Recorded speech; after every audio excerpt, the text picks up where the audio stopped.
What's up, Facebook? What's up, 1776 Nation?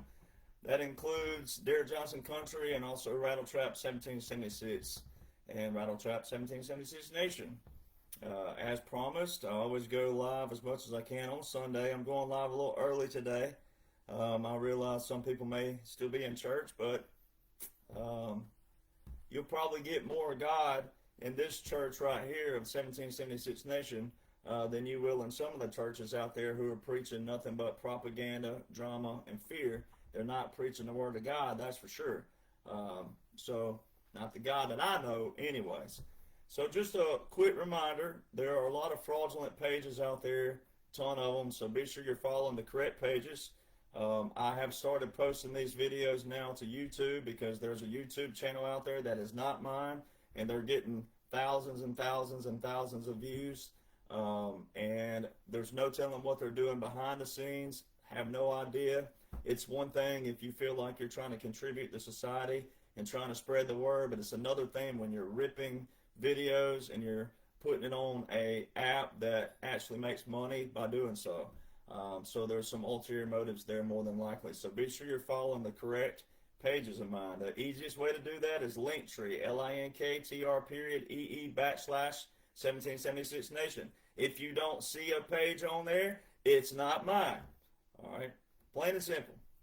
Or I don't want you to know about it. I do have a couple of Facebooks that we created to have in the chamber when Facebook were doing all their shenanigans. But other than that, it's not in use. All right, so there's little things like that. So be sure you're following correct pages. Also, I'm not your husband. I'm not your boyfriend. I'm not your daddy. I'm not your uncle. I'm not any of those things. If I meet you in person, I'm the most coolest, calmest, collective person you'll ever meet. I will engage with you as long as you're not cussing at me, yelling at me, threatening me. All right, but I'm direct, I'm straightforward by nature and also by raising. All right, so if you feel like I'm yelling at you, you're not the only one receiving this. You may be on your phone and it may perceive that way. All right, but I make videos for the general public. All right, I typically lean towards making videos for the audience that hasn't heard me yet. If you've heard me, you're where you need to be. And you're where you need to be to do what? Be a recipient of the laws and the orders of which I outline. The only thing I outline is the 45-47. Now, I knew about that dash long before President Trump put it there April the 2nd, 2023. And that's in proof via my things called the documents. And also when I signed my publicity contract at Trump International, the only person allowed to sit at his table, in his chair, I'm the first person who ever got to do that and sign my publicity contract, February the 18th, 2023. All right. That was long before April the 2nd, 2023. That was my publicity contract in order to write the books that I've written, which here's part 1 and part 2 is over here. But The Midnight Rider Rides Again went into publication December 2023. All right. But they stem from my documents that I had written from 2015, 2016, 2017, 2018, 2019, 2020, and I published those January 2021 on my Google Drive, which were mainly for friends and family, obviously. All right, so I already knew. Now you're going to have people out there that say they already knew and whatnot and whatever, but most people are what? Bandwagons. And that's okay in another way because the end goal of all this is for humanity and it's for unity, but it's for the correct kind of unity. It's not some kind of agenda type unity, which is what I'm going to talk about today. So again, my style may not be for you. All right, but I'm direct, I'm straightforward because I was raised that way and I love how I was raised. And again, I'm not your boyfriend, I'm not your husband, I'm not your cousin. And if I am your cousin, then you know me, right? And if I'm in your family, then you know me. So you know how I am, all right? So the only thing that matters is my mama loves me and my daddy loves me. That's the only two people on the planet that I have to please. And as long as they're okay with me, I'm doing all right. All right, so there's that. So again, I'm not yelling at you. I'm showing you what you need to know.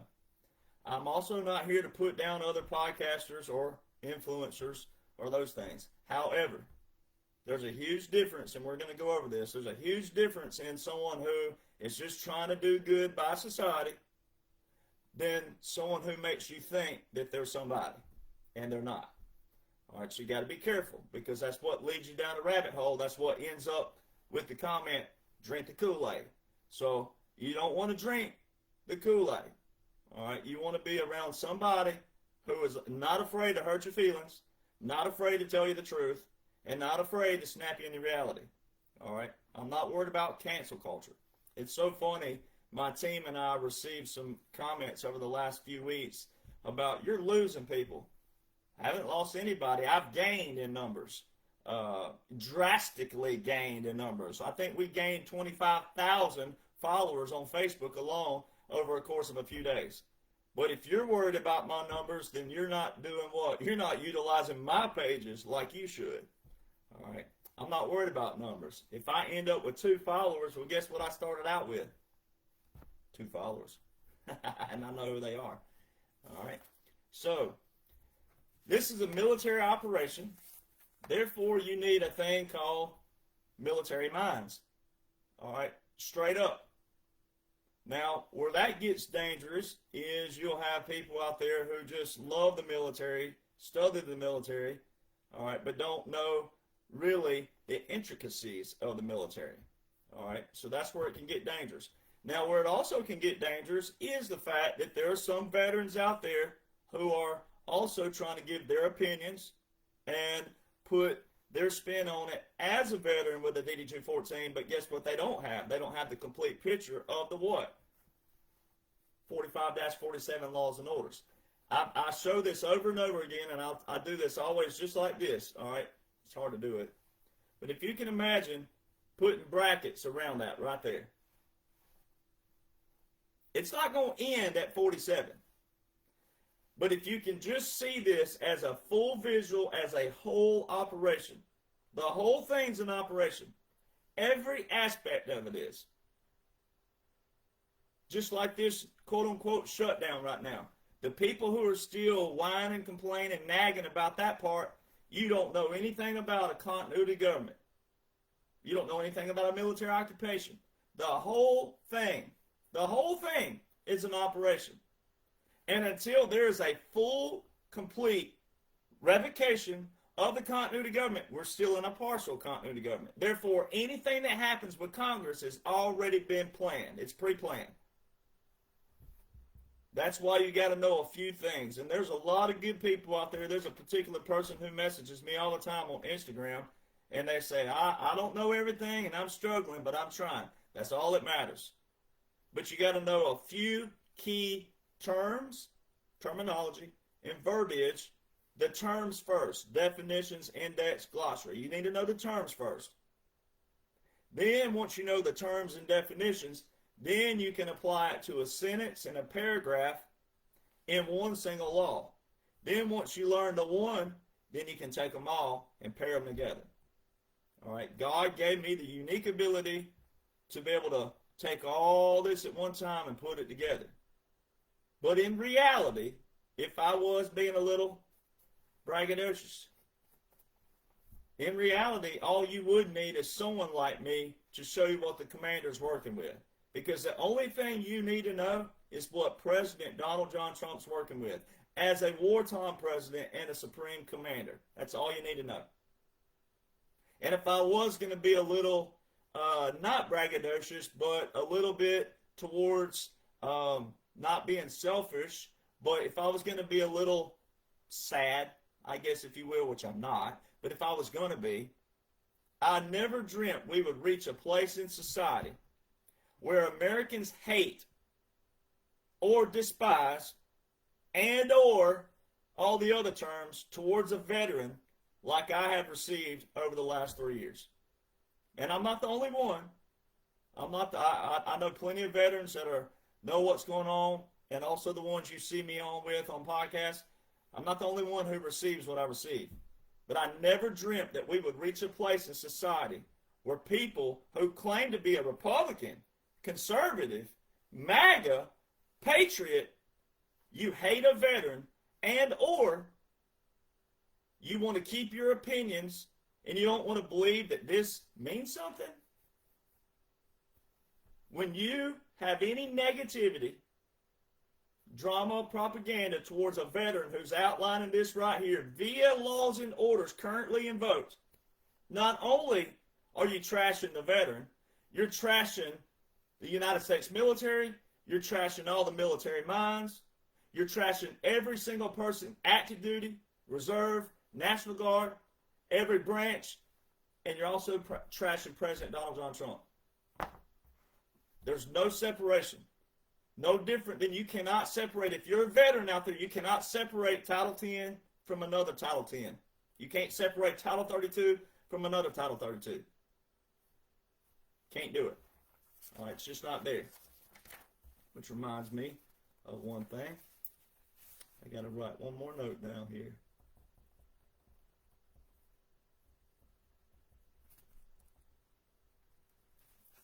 So you can't do that. And so many people, also, if you're over 40, what you do is this. You revert back to what you think you know. You also use your age and what you call your experience in life. You call that, and then you look at someone like me and you think I just fell off a turnip wagon last week on a pig farm in Iowa and bumped my head, and all of a sudden I have this unique gift to memorize. You don't realize I'm almost 43 years old, retired veteran, and have a lot of other things in my life that don't really matter because it's not about me. But if you want to make it about me, you forget that I've had a life too. I'm not some 20-year-old with a good memory. And a lot of you get in my comment boxes and you act like that I just fell off a turnip wagon last week on a pig farm in Iowa. Ain't the case.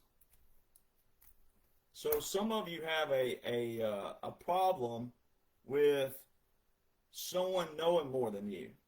And it's not being better than you.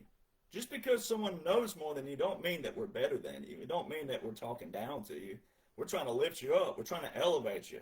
But we're also saying when we elevate you up here on this platform with us, don't all of a sudden act like you're King Tonto and you're going to rule the roost yourself. No, you didn't know, and that's okay. But we can help you out because you still need to pull your weight. People always ask me all the time, why does this matter?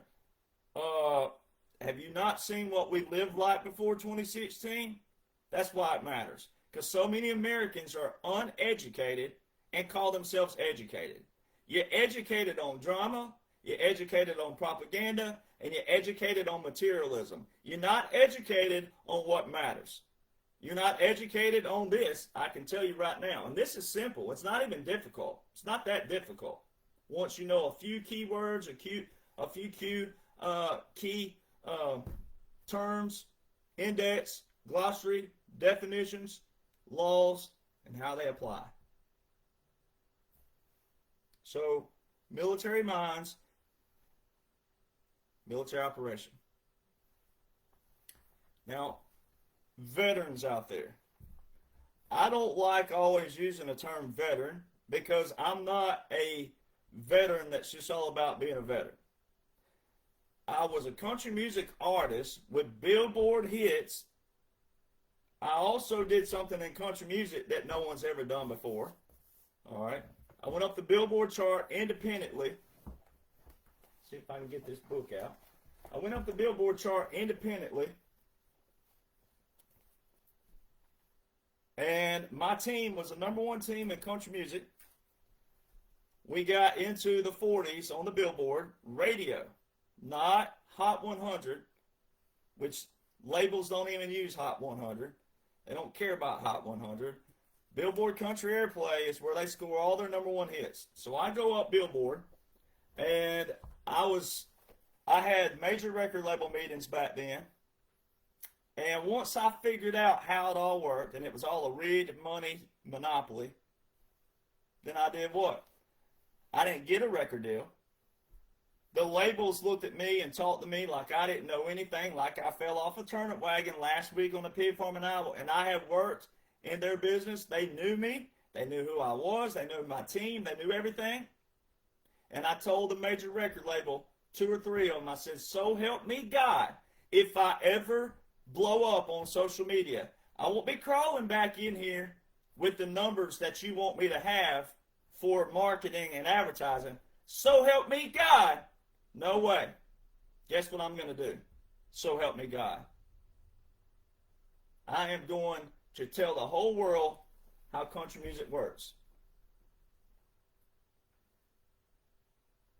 Boom. Did that. So, again, I didn't fall off a turnip wagon last week on a pig farm in Iowa. Let's just get that clear.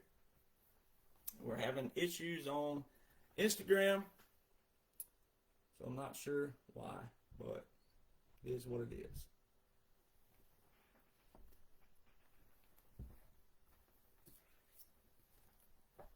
So this was before, and then you'll hear people out there, oh, he's just trying to blow up his music career.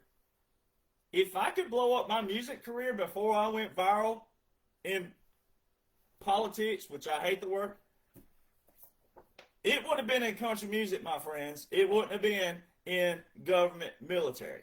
But God had other plans, and I'm glad he did, because I love being here for you, with you, and along this journey to help you out. But at the same time, if you're going to use that kind of comment, you're someday moron. I'm going to use the word moron. I have to just use the word moron because you're a moron. All right.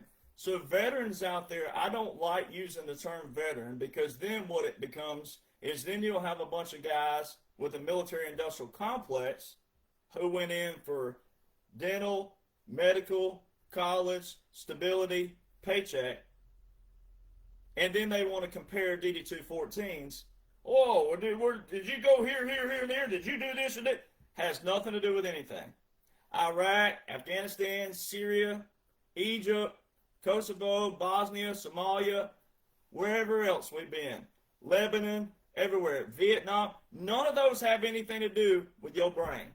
You putting your boots on another piece of soil have nothing to do with military laws, military orders, military regulations, military customs, military strategies, military tactics, executive orders, national emergencies, proclamations. Has nothing to do with that. And when you flex your muscles and you act like, oh, you did 10 tours in Iraq, has nothing to do with anything. You could be the dumbest, dumb soldier out there. You could have joined and for all those benefits and then be the one who didn't want to go somewhere, but you ended up getting selected and you went and you whined and complained the whole time. Then you come back home a hero. And no one around you, unless they served with you, are going to know if you were a dirtbag or if you were actually a good soldier. But it still, again, has nothing to do with your service. Your service is not for your resume. Your service is not for your DD-214. It's not for you to go around and whack people across the head because they didn't do it, or they didn't see something you saw or do something you did. That is called narcissism, for one, and it's called selfish, for two. And you're a dirtbag if you do that. Service was not supposed to look like this whatsoever. And we have too many guys out there. That's why I'm getting to this topic today. I saw an article out there that's floating around mainstream media right now that's perfect for this comment. All right. Then we have civilians. You think you respect the military, but you only respect the uniform. And you respect the thought of it.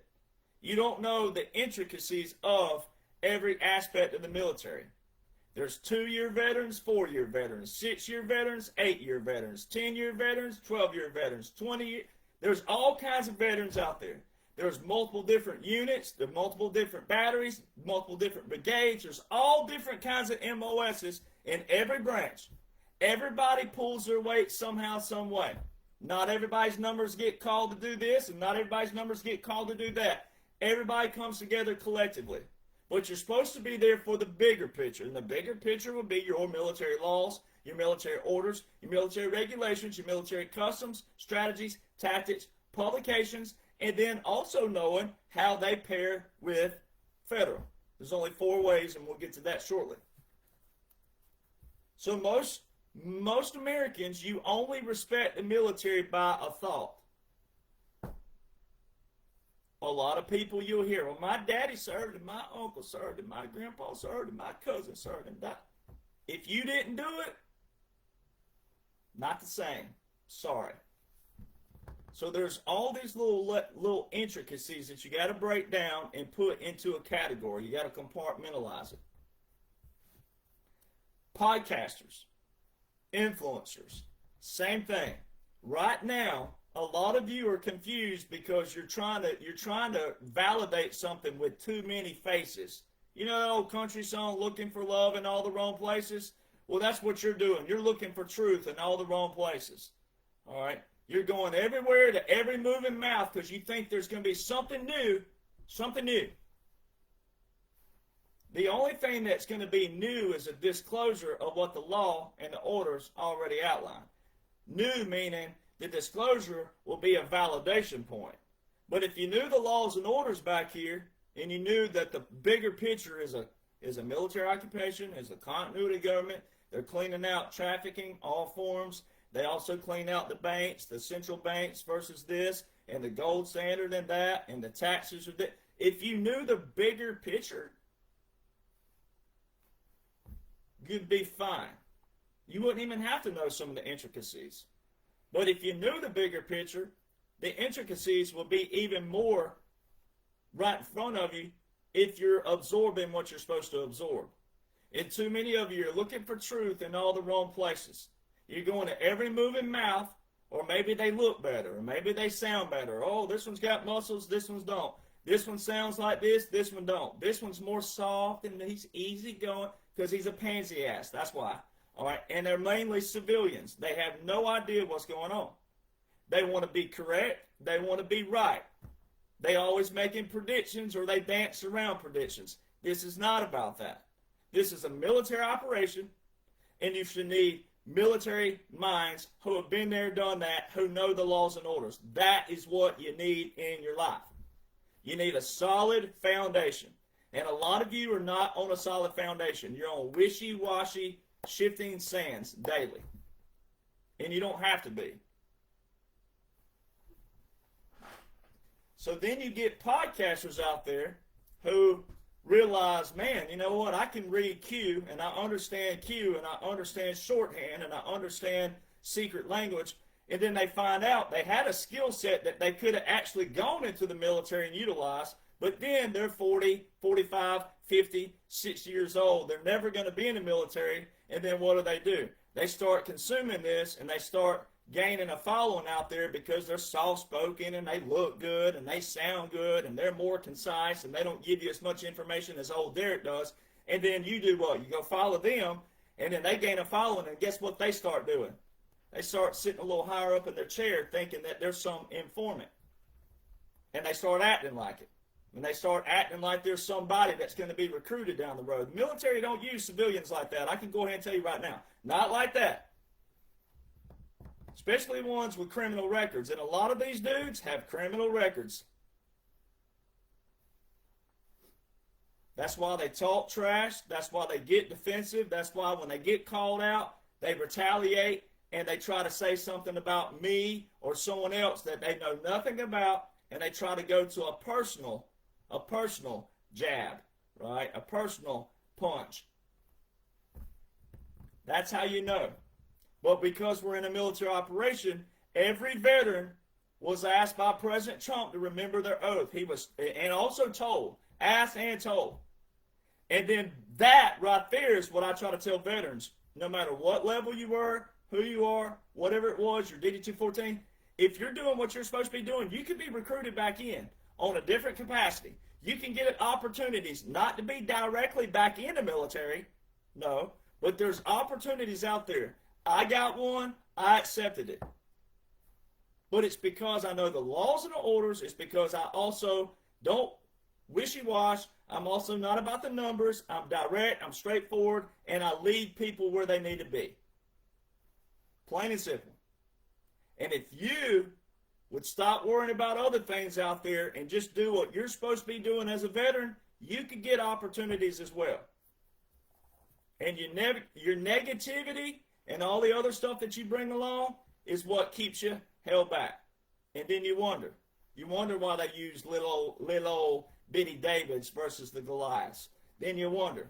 So you got people out there who are trying to inform you, right? They may be good people, but they're trying to inform you, but they're making you think they're some kind of informant. They're not. All right? You got all these podcasters and influencers out there. They'll have me on their podcast. They'll talk about me and all these things. Yeah, they got to talk about me. You know why? Because I'm the one that has the full blueprint. I'm the one that has the full blueprint. Yeah, they got to talk about me. Because as long as they're talking good about me, they know they're going to get viewers on their pages where they can sell all their foot oil and all their butt roots and all their other stuff that they got. All right? Yeah, they got to talk about me. And then you got the ones that talk trash out there because they also know that does what? When you get in the comment boxes, the algorithms shoot up. So it depends on what kind of publicity they want. That's how they roll with it. All right? But you never see these people. There's a few of them, but you never see these civilian podcasters ever. When there's a validation point out there by President Donald John Trump, you never see them ever once saying, old veteran Derek Johnson, there's old veteran again, validation point for the book. If it was about informing people, then they would send people to the very page that outlines the whole operation to you, not throws you crumbs like they do. That's why you never see them mentioned in the book. Then you got people out there, well, why aren't more veterans stepping up? Why aren't more veterans saying this? Why aren't more veterans saying that? Why aren't you focus on, again, what you don't have? It's like the people out there that talks about the Bible. I hear people all the time talking about, oh, well, the Bible may be missing books. You don't even read the books you got. You don't even pick up and read one line out of the Bible, but you worry about what the Bible don't have. See how that works? And if you focus on a principle and go, hey, do you believe God? Do you believe in God? Yeah, okay. Do you believe God created everything then, if you believe in God? Yeah. Well, if he created everything, then everything has to be perfect in its own, right? Yes. Okay, well, if it's perfect in its own, then I'm pretty sure he knows that certain books of the Bible are missing, right? That's a principle. So it's the same thing when you say, oh, why aren't more veterans? If there were 10 veterans, you'd want 20. If there were 20 veterans, you'd want 100. If there were 100, you'd want 1,000. You'd never satisfy. And one person could have all the answers. And you sat there and were negative Nancy, Debbie Downer, and all these, the world's falling on me. There was one Moses, wasn't it? Wasn't there one Noah? Well, you're obviously not reading the Bible, because the Bible, the good Lord, all right, not preaching here, and I'm not Billy Graham or anybody, but the good Lord uses the people that you least expect. That's why President Donald John Trump received so much flack from all these holier-than-thou liberals. So what we have in America, predominantly, not everybody, we have educated morons. You're educated on materialism, educated on drama, educated on propaganda, educated on entitlements, educated on ranks, educated on all the wrong things. Again. So, the Bible talks about train up a child in the way that he should go and he won't depart. Well, that means when a child is in those formative years and you're teaching them not to pick up this and not to touch that and don't look at this and don't do that, those formative years are very, very important. And what you feed to a child, especially in their mind, that's why you'll see videos out there of children saying a four-letter word because they heard mama or daddy say it. Some people think that's funny. I don't. But you'll have people out there who, prime examples, where a child will say something, or repeat after dad, or repeat after mom. It's because of what they're here, the environment in which they're in, which is very key. So you wonder how America got the way it did? You wonder why we have a bunch of uneducated morons educated on materialism, educated on drama, and educated on propaganda, and educated on things that don't matter, all about their rank and their title and entitlement and all this. So you got to keep it simple. There's a saying out there, and it don't mean that you're stupid, but there is a saying that's the acronym KISS. Keep it simple, stupid. All right. I know they strategically did it that way because some people would have thought you'd been called stupid if you use that in a presentation at work and all these other things, because we have a bunch of sensitive pansies who can't handle even being told when they're being a moron, being stupid, or out of line at work or out of line wherever. So they do it, keep it simple, stupid, and instead of keep it stupid, simple. All right, but keep it simple, stupid. When something becomes a law, it becomes interpretable. Now, we the people are the government, as outlined in the Declaration of Independence. We the people are the government. All right, and I had a good question this week, and the person was saying, well, you're saying that it's future tense. There. It is their right, it is their duty to overthrow such government. When you go read the Declaration of Independence, they wrote the Declaration of Independence, which we're going to get there in a minute. I got a full breakdown of this, but when they wrote the Declaration of Independence, it was written always as a future tense because they fought the war.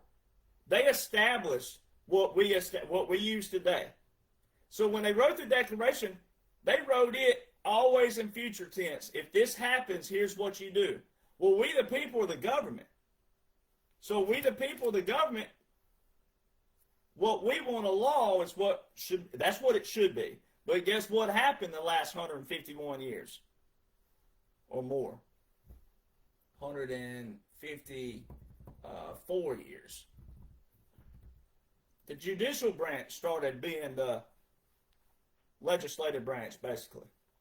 The judges, the attorneys, they started talking down to you out there. That's where you really should be mad. Now, I know some good attorneys, I know some good judges, I know some good lawyers. They're not all bad, but their entitlement and that bar and everything they've done, they flipped everything on you and society. And they talk down to you.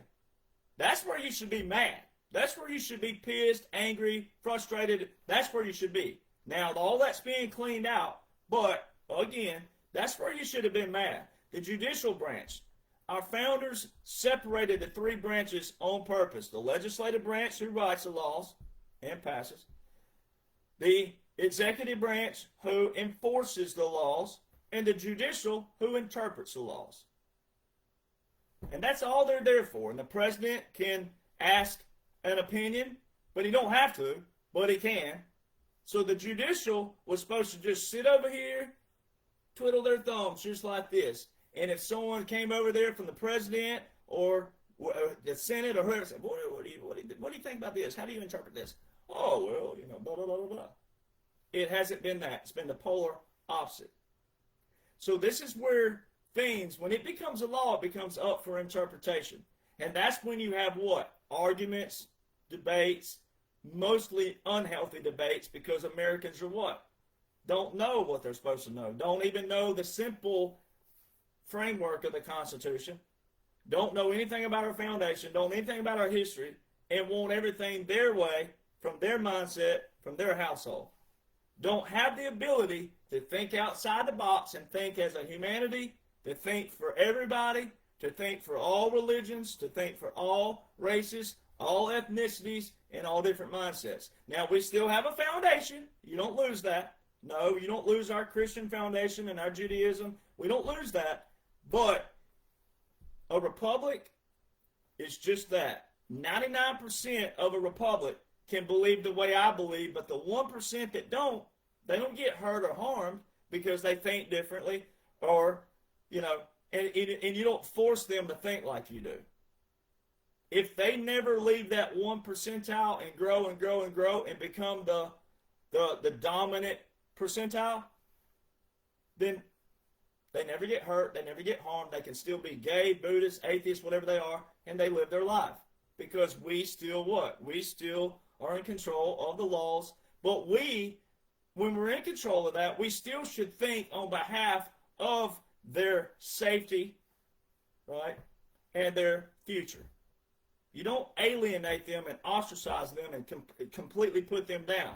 You don't go over there and preach to them and act holier than thou. You let them come to you and say, hey, why are you always happy, smiling? You never waver. You let them. If you're doing what you're supposed to be doing as a good human, Christian, whatever you are, then that lower percentile or whoever that person is, if they want what you got, they'll ask you about it. That's how you be a good human. That's how you be a good Christian. You don't go get on their campuses and, oh, you're going to hell and you're going to this and da-da-da. That ain't how it's going to work. In a democracy, which is not what we are, and that's what the liberals say we are, and they're always quoting democracy. In a democracy, 51% could have the majority. And if they were liberals, then the 49% have to do what they want you to do. That's what a democracy is. That's why they're so belligerent. That's why they're so angry. That's why they're so yelling and argumentative and all these other things. Gaslighting, narcissists, that's why they act that way. So see, Americans, it's your fault. Sorry, but it's your fault. And only you know who you are. I've heard it my whole life. It'll just work itself out. Well, that's what Congress gets paid to do. Well, did it work itself out? No. And if I was going to be a devil's advocate for a moment, I love President Donald John Trump. He has done everything. First off, he's just the face of the whole operation. He's the one who signed up to put his face on it. He's not the one writing the laws. He's not the one. He's just enforcing it as the face. But this is the generals and the admirals, the leaders and world leaders, multiple people behind the scenes doing this. All right. But I love him personally. But if you're going to play devil's advocate for a moment, for the people who are just out there, we'll call them the rhinos, the soft rhinos that right on the fence of being a good rhino but still hanging on to the past, but the ones who say, oh, he needs to do this, he needs to change this. You got this because of your entitlement, because of your lack of education, because you think you're educated on a bunch of bullcrap, man-made bullcrap. And I can say that. I have a bachelor's degree from the University of Alabama, Roll Tide, and I have a master's degree in business from Colorado State University, Go Rams. All right, they're just a piece of paper from a man-made institution. All those do is prove that you can go to a man-made institution and pass a man-made curriculum in a man-made society, in a man-made system that they deem is that system. And, oh, you have an associate's degree? Well, you're way down here. You have a bachelor's? Well, you're right around here. You have a master's? Oh, you're in the 8th percentile of America. You have a PhD? Oh, all man-made system. That piece of paper don't tell me when to order books, what size of book do I need, the print, the paper, the cost. It don't tell me any of that. My brain tells me that. And common sense. And then how long my book is tells me that. No, do I need to make it a 5x8 or an 8x11? That piece of paper from a college don't do any of that. All colleges do is put you in their system where they want you. And you could have a PhD and there's still someone in there that might know the boss, right? And they know that they've been knowing the boss, and the boss puts them over you. So even at the end of the day, sometimes those degrees don't work out either. So I saw an article that's floating around right now in mainstream media everywhere, which they're captured. They're under a wartime code, but just for the sake of, it's perfect. And it's a certain veteran out there, Iraq veteran. There's one of those titles again, old military-industrial complex, and you can tell by the write-up that this person's military-industrial complex. And this certain traitor has a group out there, all right? And they're trying to tell all the National Guard or reserve components that they can file for Conscientious Objector, all right? Which means that you don't believe in carrying a weapon and you don't believe in war. Either or. Well, what they don't realize is that we actually have a Department of Defense, which is now Department of War, but it's still titled, when you go Google this and look it up, it's called Department of Defense Instruction, so a DODI 1300.06 for conscientious objectors. And then it's going to list under there some Title 50 clauses in there. Title 50. There's your War and National Defense booklet, codification. Title 50. Title 50 is your legislative branch.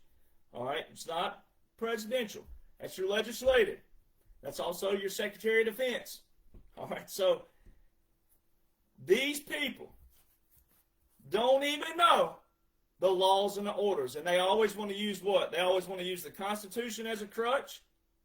And they also want to say the terms laws and orders. But before we get there, we're going to put that on a pause. I'm going to destroy them, but I'm also about to destroy them with our history. Now, these people are the kind of veterans that go in the military, again, for medical, dental, stability, paycheck, which that's your stability, because it's solid. You don't ever pay a water bill, a light bill, power bill in the military, all right? Especially on base, you don't. So all these things taken care of, right? It's a pretty good life in the military. It is. Especially the old school one, where they had bad, piss poor leadership under Obama and back. All right? That's changing, and it's completely, drastically changing. But we're talking about the days of old of which these turds would have served under. All right? So let's just talk about our military founding. So our founders kicked off a war April the 19th, 1775. That's why my book is called The Midnight Rider Rides Again. All right. Now, Paul Revere was not the only Midnight Rider, but he was one of the most popular names that went down in history. Women actually rode that night as well. That's how women back in that era found out to be a part of the war. They sewed clothing together, they stitched flags together, and then women, cowgirls, horse girls, got on them horses and they rode the middle of the night, April 18th and 19th, yelling, "The redcoats are coming. Get ready, boys. Here they come." Right? So that's why I wrote this. Our founders kicked off a war. Did not have an established military, didn't have a Declaration of Independence, didn't have a Constitution, didn't have any piece of paper showing what they were fighting for yet. They were so hungry for freedom and had the vision in their minds of a declaration, of a constitution, that they kicked off a war first. That is how stupid these so-called veterans are when they try to make excuses that the law this and the orders that. They don't even know our foundation and our history. June the 14th, 1775, the United States Army, my branch, was established. All right, June the 14th, 1775. June the 30th, 1775, 16 days later, the very first war articles. We had war articles, military law, military regs, customs, the very first everything. We had that before the Declaration of Independence. We had that before the Constitution. We had that before the Federalist Papers. We had that before the First Amendment, Second Amendment, the Bill of Rights, the first 10 that were adopted. October the 13th, the Navy. November the 10th, the Marine Corps. December the 3rd, the first flag. 1775, do you not hear what those all came before? Again, our Army, our Navy, our Marine Corps, our first flag, all before the Declaration of Independence, you freaking idiot, moron, veterans. How did we get so dumb in America? How are we this lazy? How are we this dumb? How are we this complacent? July 4th, 1776. Obviously, it is what you know it is. June 14th, 1777, the first flag was sworn into Congress. It wasn't the first flag, the visuals of the Grand Union flag, but it was the Betsy Ross looking flag. 51 days later, the very first flag that was sworn in to Congress as our first flag of this nation, 51 days later, flew in the bloodiest battle of the Revolutionary War. Do you hear that, Colin Kaepernick? Colin Kaepernick? Do you hear that, you freaking Muslim? Do you not hear that? The flag didn't represent the people first. It represented the military first. talking about this flag as oppression. This flag is not representing the people. It represented the military first. Maybe if you veterans and you Muslims knew a little bit about our history, you wouldn't look so stupid right now. All for your selfish gain. All for your benefits. All for you. Hey, look at me. Look at me. And all you're really doing is say, hey, look at me. I'm a dumbass. I know nothing about our history, our foundation. I know nothing about the laws and orders. The bloodiest battle. The women were so excited when they received the blueprint of what the flag was going to look like. They took tablecloths. They took all kinds of drapery. They took everything they could and they stitched the flag together. They were so proud to have a flag. You piece of shit. Colin Kaepernick. You piece of scum Muslim shit. And all of you veterans, any veteran that don't know this, you're a piece of shit too. All you're doing is trashing your very brothers and sisters in every memorial grave across this land. If you think like that, you're trashing every memorial grave. Every. You're trashing all your brothers and sisters alive, veterans that know what's going on lawfully, and you're also trashing everyone active, National Guard, Reserve. You're trashing that because you know nothing about your foundation. It's all about you, your selfish, and whatever your endeavors are with your DD-214 and your entitlements that you're trying to get publicity for. You're a piece of shit. You're a traitor and you're a shitbag. November the 15th, 1777. Articles of Confederation. First Constitution. November the 15th, 1777. It included Canada. What do you know about that? Oh man, all you Canadians up there, you liberal Canadians that don't know anything about the talk about the 51st state, boy, you didn't even know that you were included in our first Constitution, the Articles of Confederation, November the 15th, 1777. All right. The siege of, okay, I'm getting some feedback on TikTok. They don't like my language. All right. Siege of Yorktown, October the 19th, 1781. That was the last battle. Then we have the Treaty of Paris, 1783. That was the end of the war. Do you realize that? Do you hear that? So the Declaration of Independence was signed 7 years before the war ended.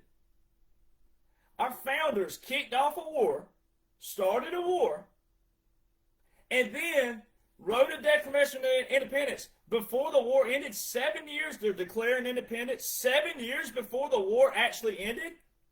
Which means they signed it and they went back out to what? Fight. Do you know how powerful that is? Because today, because it worked, because it lasted, because it made it through all the fire, the ashes, the battles, because it made it through and it was established, and that's what we're standing on today. Do you know how badass that is? Do you hear what that's saying? These men started a war, established a military, established military law, signed a declaration, declared independence 7 years before the war actually ended. Then the Constitution came 4 years later, September the 17th, 1787. And from October 1787, so a month later, to right around, I think it was May 1788, somewhere in there, three of our founding fathers, Alexander Hamilton, John Jay, and James Madison, wrote these things called the Federalist Papers. And all they were reassurances and also promotions of the Constitution and what it was going to be to America.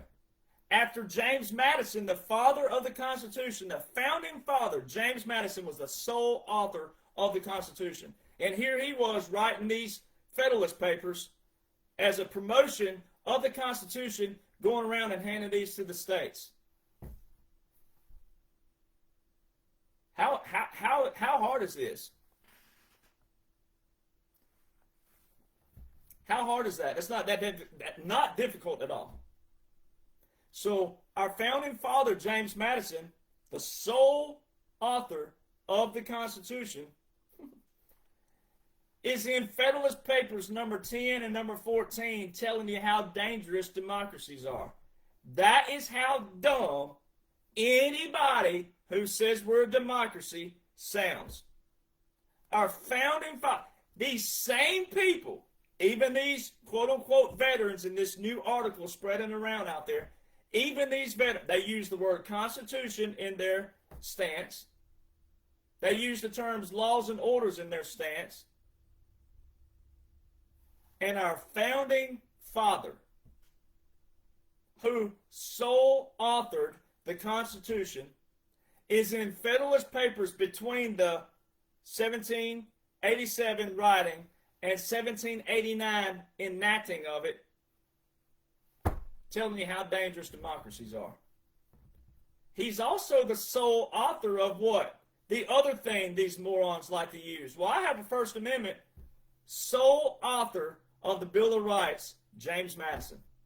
He wrote the Bill of Rights, he wrote the Constitution, and he's in Federalist Papers number 10 and number 14 telling you how dangerous democracies are. And every bit of what these morons try to use, liberals and all these military-industrial complex veterans, sitting here talking about, I have the Constitution says this, and the Constitution that, laws and orders this, laws and orders that, this is unconstitutional. And then they'll, I have my First Amendment though. The sole author. That is how dumb America has become. March 4th, 1789, the Constitution was enacted. That's why our original inauguration date in history was March the 4th. December the 15th, 1791, Bill of Rights. All right. Then the hijacking of America came. The Organic Act of 1871. They tore it up, and they wrote another one, Organic Act of 1878. All right, that's why you've heard President Trump recently. He's been saying this over and over and over again. He said, we were one of the richest nations from 1870s to 1913 before they established income tax in 1913. He said, we have more money than we know what to do with. What did they do with it? The deep state hijacked it. 1871, 1878, all these different things. You had the establishment of Washington, D.C., the District of Columbia. Go look at Stoutenberg versus Hennick, 1889. Go read that court case. Go read all these little things. Then you had your Federal Reserve. You had your income tax. You had all these things. That's when Americans became captured and controlled by rhetoric. All of these people used all the same rhetoric, all the same language, all the same verbiage, but what they were doing back here was polar opposite. That's why I tell you, people who look like you, talk like you, walk like you, act like you, some of those are the worst ones. Therefore, you have to know what? You have to be working with a blueprint. You have to have a foundation, know a blueprint, and what are you presenting with your blueprint? Well, everything I talk about is everything that President Donald John Trump is using and the military is using. And all it's done for 9.5 years is work for you. Set up for your future, your establishment, your security, your safety, exactly what the Declaration of Independence prescribes and describes. It's a prescription and a description, both. But when a long train of abuses and usurpations become disruptive of these ends, it is the right of the people to what? Overthrow such government. You got to know these things. So you got to look up DODI 1300.06 and then go look at every Title 50 in there. Do you hear anything? Do you notice what I'm saying? Title 50? Yeah. So here's this article right now on mainstream media from a bunch of military-industrial complex veterans, all right, talking about how reserves and National Guard can become conscientious objectors to try to get out of duty, to get out of being deployed to the city streets. Now listen carefully now. They're trying to obstruct justice. They're trying to tell all these veterans, well, they're not veterans yet, but they're trying to tell other veterans to become a part of this coalition, and then those veterans to go tell National Guard and reserve components that President Trump is a threat and he's a fascist and he's all these things. Now listen, Listen what I said now. They use the terms Constitution, they use the terms laws and orders in their verbiage. All right. Under the Conscientious Objector, Department of Defense, Department of War, but Department of Defense Instruction 1300.06, guess what it quotes in there? Title 50. And it shows you where to go in Title 50 to see who and what and how that is prescribed. All right. How you can be a conscientious objector and all the other things that comes with it. Yes, you can be a conscientious objector, but once you make that decision, that means all wars, every war. It can't be just for one war. Now listen what I'm saying. There's two things that what I'm breaking down here. One, these are quote-unquote Iraq veterans, all right, claim to be in Iraq, all right, claim that. They didn't file for conscientious objector. So here they are using their title for what? Clout and position. They're using their title, but then in the conscientious objector instruction, it lists Title 50. They're saying what President Trump is doing is against the law. Title 50 is not Article 2. That's not the executive branch. Title 50 is legislative branch, Congress. So if it was against the law, guess who would have broken the law? If we're going to go with the terms broken, which that's not what happened, but if we were going to go with that, if I was playing devil's advocate here, it wasn't President Trump who broke it, it would be Congress who broke it. And it would be a whom? We're about to break that down again. It would be a Democratic House and a Republican Senate, so it's bipartisan. It wasn't all Republican who did it. It was a Democrat House who put the war order in place. So here they are saying that this is against the law and all these other things. They're saying laws, orders, and Constitution. Conscientious Objector has Title 50 as its main reference point, which is war and national defense. Title 50 is your legislative branch. Title 50 is your Secretary of Defense. So, move forward, because we're going to get to the laws. But here's these veterans now, calling themselves Iraq veterans. Guess what they're not doing, though? They're not forfeiting their benefits. They're not forfeiting their medical, their dental. They still want the VA to cover them. If they're retired through their branch, they want that. They want that. Or they want the VA to cover them. I don't see them forfeiting their benefits. They love America so much, and they claim that President Trump is breaking the law, and they claim it's a fascist, and they claim the military, this is against the law for the military to be in the cities, and all these other things, and then they claim they're a Iraq veteran, but they're not willing to what? Forfeit their benefits. They're not willing to forfeit their status. If they're so against this, then why are they bragging about being an Iraq veteran? That's no integrity in that, by the way. There's no integrity whatsoever. There's zero principle, zero integrity. If you're not willing to forfeit your status, so it tells you they have a what? They have an agenda, they have an endeavor, and they're trying to make money with their group. They're trying to pull in all these people, put themselves on the pedestal, and then make some kind of money somehow, because they're not willing to lose their status. They're using their war status, trying to tell other veterans not to listen to a war order when they listen to their war order. But if they are so against the Iraq war, and I'm all for that, but if you're against the war, then denounce your status. Be willing to forfeit your benefits that going to this war gave you. Forfeit your benefits. Go down and say, I want out. You can do this. You can get out of your benefits, or you can donate your money. You can donate your paycheck to some charity out there. Don't go to the VA. Don't use the VA. Take your happy rear end to a regular doctor. Pay out of pocket or get you some private insurance. Go to a regular doctor. Don't go to the VA. Because the principle is this. The principle is you served under Title 10 orders. You served under the law. You served under the Constitution. You still served, whether you knew what you were serving under or not. You still served. You still took orders. You did what you were supposed to do. So the principle is this. The principle in integrity is to drop all your benefits, drop all your medical, your dental, everything, forfeit that, or donate it, and then stand up and say what you're saying. Then you can have your First Amendment.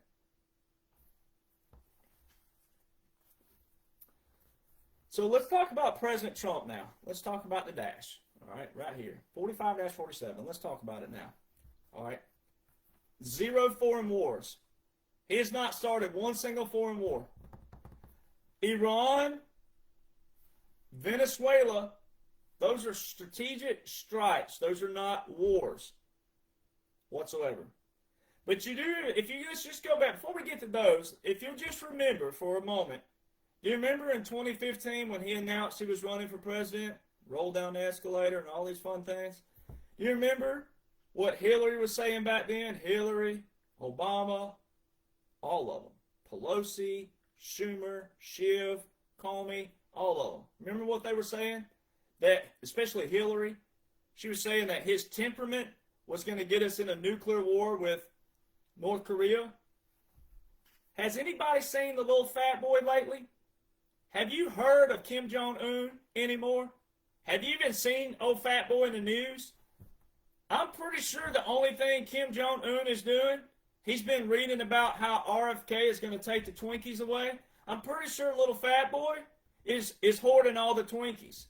All right, the little Christmas cookies that come out that I have like 14 boxes myself. I'm guilty. All right, I love those and I hoard those myself.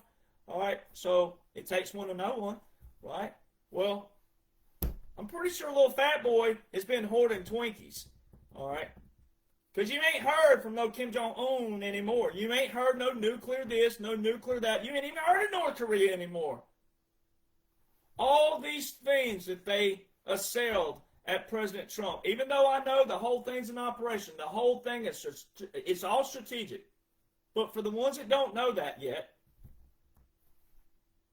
where are all these nuclear wars? Where are they? Where are these people? Where did they go? Where are these foreign wars that President Trump started? And if you're a veteran and you don't know the difference in a war and a strategic strike, you're not much of a veteran. I can tell you that. You don't know much. You don't need to set foot in another country to know the difference in that. You're a military industrial complex. You're all about yourself. You're selfish.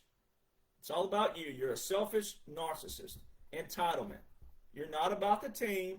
You're not about your brother. You're not about your sister unless they do what? They agree with you. That's it. So, President Trump, you've heard him lately say, I've ended 8 wars in 8 months. It was last month, it was 7 wars in 7 months, but he added another one to the list because what has Hamas done? White flag. All this is strategic. For the people who think this is real time, you're not even doing simple math. President Trump, just a couple days ago, said Israel needs to stop bombing, blah, blah, blah, blah, blah. Hamas is ready. You got to do your math when he said it here. They're 9 hours ahead over there. All right. It would have been better for it to be 2 days later that Hamas would say, all right, we're done. It wasn't even 24 hours later.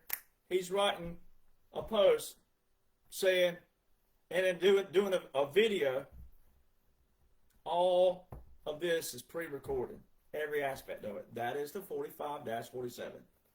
All right, now that's not an argumentative point, but some people want to argue it, but whatever. It's not. None of this is real time whatsoever. The whole thing is strategic. Every aspect of it. There's no deep state doing this, and the white hats are doing this, and the deep state did this today. It's none of that. The whole thing is strategic. If the deep state were doing anything, one, James Comey would be posting on his X account. He hadn't posted on it since June the 10th. If we were in the days of old, prior to 2016, the deep state, the liberals, would be atrocious right now on all their social media, all over the media, all over TV, and it would be atrocious, vicious, malicious, mudslinging like you never heard, but you have heard because you lived under it. You're not seeing that. Everything you see by Comey, so they got videos of Comey on mainstream media, but he's not on his own X account. He hadn't posted since June the 10th, but he's got a video on mainstream media, captured, controlled. If you're responding to that, it's because you're captured and controlled by the media yourself, and you don't know that the media right now are under a wartime code, and that's where you're not separating it. 8 wars in 8 months. Iran, the strategic strike in Iran. You saw all these people, even some people on President Trump's team, prayer team nonetheless, prayer people, put up a post, not our war. I'm not going to be sending my son. The person's son ain't even old enough to be in the military. Ain't even nowhere near the military. I'm not going to be sending my son to no foreign wars. I'd fire you effective immediately. You'd be gone. You'd be taking out the trash for Starbucks because they're trash too. All right, that's where you'd be. But I'm not in the CIC, and I can't do anything about you. It's not a war. It's a strategic strike, and it's already been planned. It's already been done. And if you knew the laws and orders, and if you respected the military, and if you respected military laws, military orders, military strategies, military tactics, military regulations, military customs, if you actually respected that aspect, you would actually know what's going on, and you would see that the whole thing has been pre-planned strategy, and you wouldn't look so atrocious. But that's what the world's doing right now. It's shaking out all the wannabes. It's shaking out all the mouths. It's shaking out all the entitlements. It's shaking out all that, and you're seeing who's willing to stand, take the heat, take the fire, know what's going on, and lead you to the truth, lead you to the right kind of truth, and lead you up on the mountaintop versus staying down here in Drama Valley and Propaganda Valley. Not our war. You look stupid. And I know people don't like the word stupid, but when you look stupid, stupid games equal stupid prizes. So if you don't want to be called stupid, you don't want to look stupid. Iran, executive order from Jimmy Carter, 1979.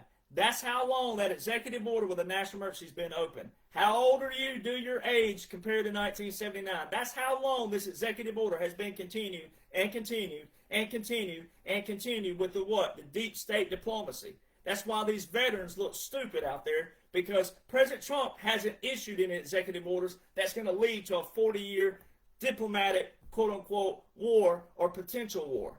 That's what the deep state did. Syria. President Trump terminated one executive order with Syria already with the national emergency. And we were already in a trade deal with Syria. That right there proves more than anything. He's not starting wars. He's ending all of this quote-unquote diplomacy with their executive orders and their national emergencies. Congo, another one. Venezuela.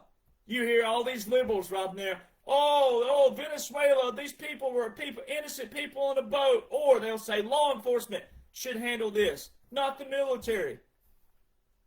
Law enforcement don't have certain jurisdictions out in maritime waters, you morons. That's how stupid you people are.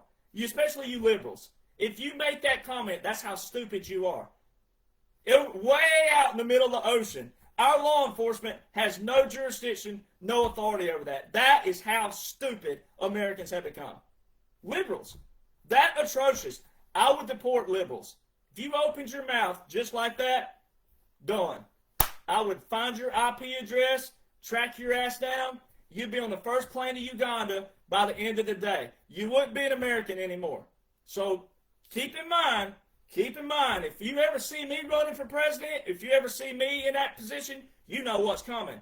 If you're smart, you keep your mouth shut. Because I would be your, what you call, a dictator and all that. Your ass will not be here. You don't appreciate America. You don't appreciate freedoms. You don't appreciate how you get them. You don't appreciate the military. You don't appreciate anything of which we try to fight for you. You're fighting against people fighting for you. Because you're so caught with drama, propaganda, and you don't even have a foundation. You don't even know anything about it. your ass would be grass. You'd be out of here. And it wouldn't be no baseball. We ain't no 3 strikes, you're out. 1 strike, 1 pitch, you better get it right, you better hit the ball, and you better play ball the right way, or you'd be out of here with old Derek Johnson. Boom. Plain and simple. Venezuela is an executive order 13692 by who? Barack Hussein Obama. President Trump is cleaning up this quote-unquote diplomacy. That, you libtards out there, that's how dumb you are. It's your boy, it's your buddy, it's your guy who put the executive order in place. What was it going to be? What was it going to be? Probably another 40-year executive order with a national emergency that was going to be drug out for what? Money for them, not even you morons. So see, all these veterans out there and liberals, the veterans who are acting like this, and then all the liberals acting like this, they don't even know about the capitulations from 2017 to 2020. All these nations that are working with President Trump capitulated way back here in 2017 to 2020. 45-47, that's your visual. That is a visual. Now, to you military-industrial complex veterans, all of you about your status, all about your Iraq and this and that. All right. To this kind of people in this article, all right, let's talk laws and orders. All right. If you want to use the Constitution, that's the worst thing you can use. Using the Constitution and laws and orders out of your mouth is the worst thing you can use as your stance. Worst thing. Elections. All right. All the elections, President Trump declared Executive Order 13848 with a national emergency September the 12th, 2018. The same time period, Mad Dog Mattis, all right, old Marine Corps, Devil Dog, General, right, Mad Dog Mattis is the man with his name attached to it. The one who looked like he betrayed President Trump, all right, that'll all come out, whether that was strategic or not, but Title 32 was invoked. The National Guard have been at the 2018 election polls, 2020, 2022, and 2024. All right. Title 18 is federal crimes and criminal procedures, federal law. Title 18. Title 18, Section 592, specifically shows you that it is against federal law for a soldier to be at an election poll. 1 soldier, 2 soldiers, 5, 10, unless what? Unless they are on federal duty. Federal, which means presidential. There's a Title 32 presidential call-up in place, which Title 32 means the governors consented to. So if Joe Biden was president, did you not hear what I just said? So 2018, 2020, 2022, and 2024. The National Guard have been at every election all across the states. Why would quote-unquote Joe continue troop deployment for election interference in 2022 and 2024 if President Trump is a threat to their democracy, because we're not a democracy, if he's a threat to the Constitution, and if he's a dictator, fascist, authoritarian, all these other... If President Trump's all these things they assail at him, then why did quote-unquote Joe not terminate that Title 32 order, yet kept it invoked and let the National Guard be deployed to all these states in the 2022 and 2024 elections, cohesive with 2018 and 2020? You are a moron. You are a moron. It's that simple. It's that simple. That's one of them. New York in 2023 and 2024, the Adjutant General put out a report, 2,800 National Guard on federal duty, and then you have 7,600 in 2024. That's a lot of troops, ladies and gentlemen, for the state of New York alone. Executive Order 28 by Governor Hochul calls for federal support. And then you have an Adjutant General report, Well, guess who the Adjutant General is? The Adjutant General is the commanding general of every state. The Adjutant General's definition is what? It says, reports to the state chief executive, the governor, state chief, executive, governor, reports to the governor unless what? Unless the National Guard are federalized by Title 10. And you have Adjutant General reports of 7,600 National Guard in 2023 and 2024 in New York on federal duty. Go to Google, type in Joe Biden, comma, Title 10, orders, New York, nothing. Type in Title 32, nothing. Who put those National Guard in federal duty in New York? I love it. I love it. I love when people look stupid who are acting stupid.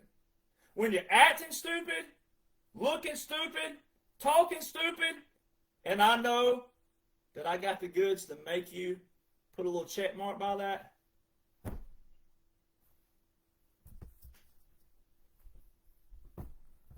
Texas 2024. President Trump, the only person with a presidential title to be seen with the governor of Texas, the state chief executive of Texas, and the adjutant general of Texas in the same video, the same press conference, same live press conference, was what people thought of former President Donald John Trump. The only person seen with the state chief executive, the governor of Texas, and the adjutant general of Texas with any presidential title, even though I know Joe wasn't real and it was a puppet government, it's all strategic, it's all unconventional warfare, it's all strategies and tactics, already been used in the 1940s, but for the people who just can't get that right now, the only person with a presidential title seen with the governor of Texas and the adjutant general of Texas on the same video, the same day, was President Donald John Trump. You don't at ease a former commander, ladies and gentlemen. This is where military comes in. This is where you got to know. You don't at ease a former commander. You don't salute a former commander. And a former commander from the presidential side who was not a veteran before, no veteran status whatsoever. You wouldn't be saluting no matter what. You wouldn't be at easing no matter what. You wouldn't at ease a former president. You wouldn't at ease a former commander whatsoever.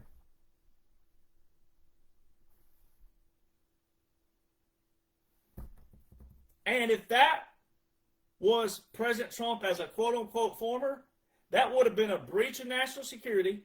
It would have been a violation of his own Executive Order 13848 with a national emergency for election interference, because that was 2024, which is an election year, which would have been Federal Election Committee rules broken.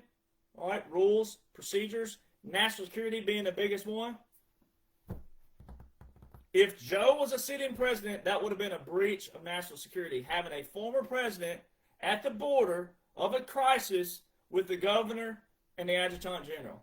And then there's your adjutant general again, right there. 14 states deployed to Texas before and after that visual in February 2024. 14 National Guard. What's the adjutant general's definition again? Reports to the governor unless what? Unless the National Guard are federalized by Title 10. Guess who Title 10 is? President. Title 10, Chapter 47 is your Uniform Code of Military Justice. That is military law. When we took the oath, all of you traitor veterans, all of you military industrial complex veterans, all of you obstructionists, when you took the oath, you did what? You said what? I will obey what? The orders of the president and the officers appointed over me according to what? According to regulations and what? The Uniform Code of Military Justice.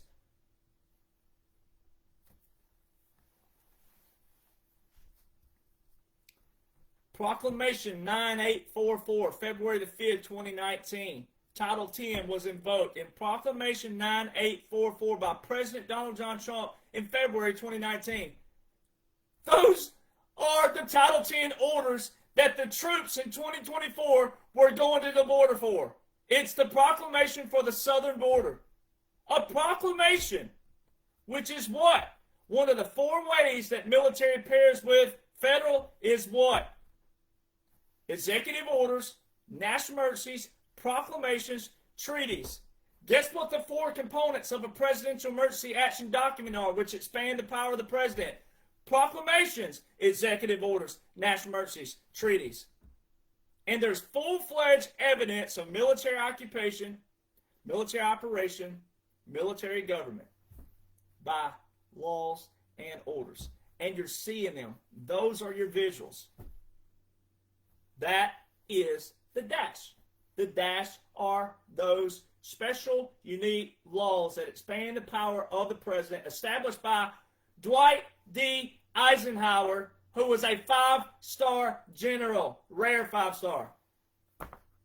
That is how stupid you, quote-unquote, veterans look. You're an obstructionist, you're a traitor, and you're treason.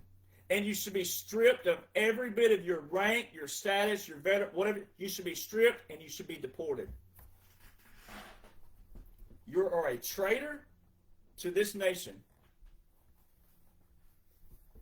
California, you don't even need California troop deployment because all the other 2023 and 2024 already answers it.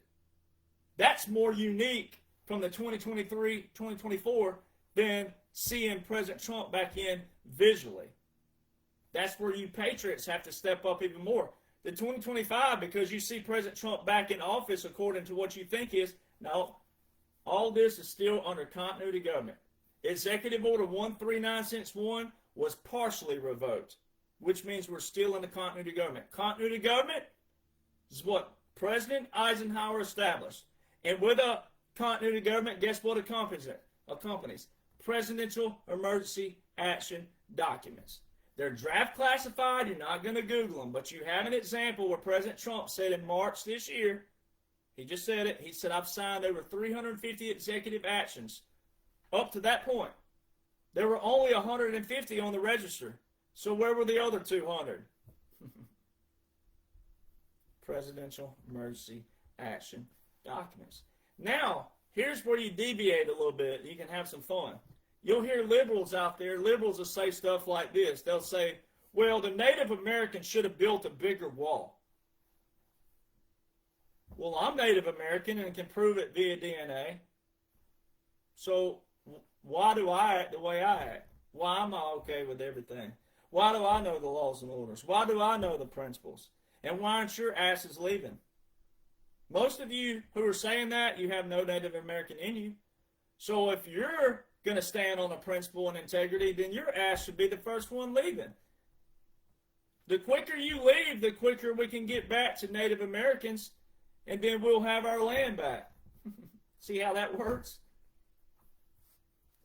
You also, liberals, can't use the word Constitution and then also have that same mindset. Because guess what the Constitution was written by? White people.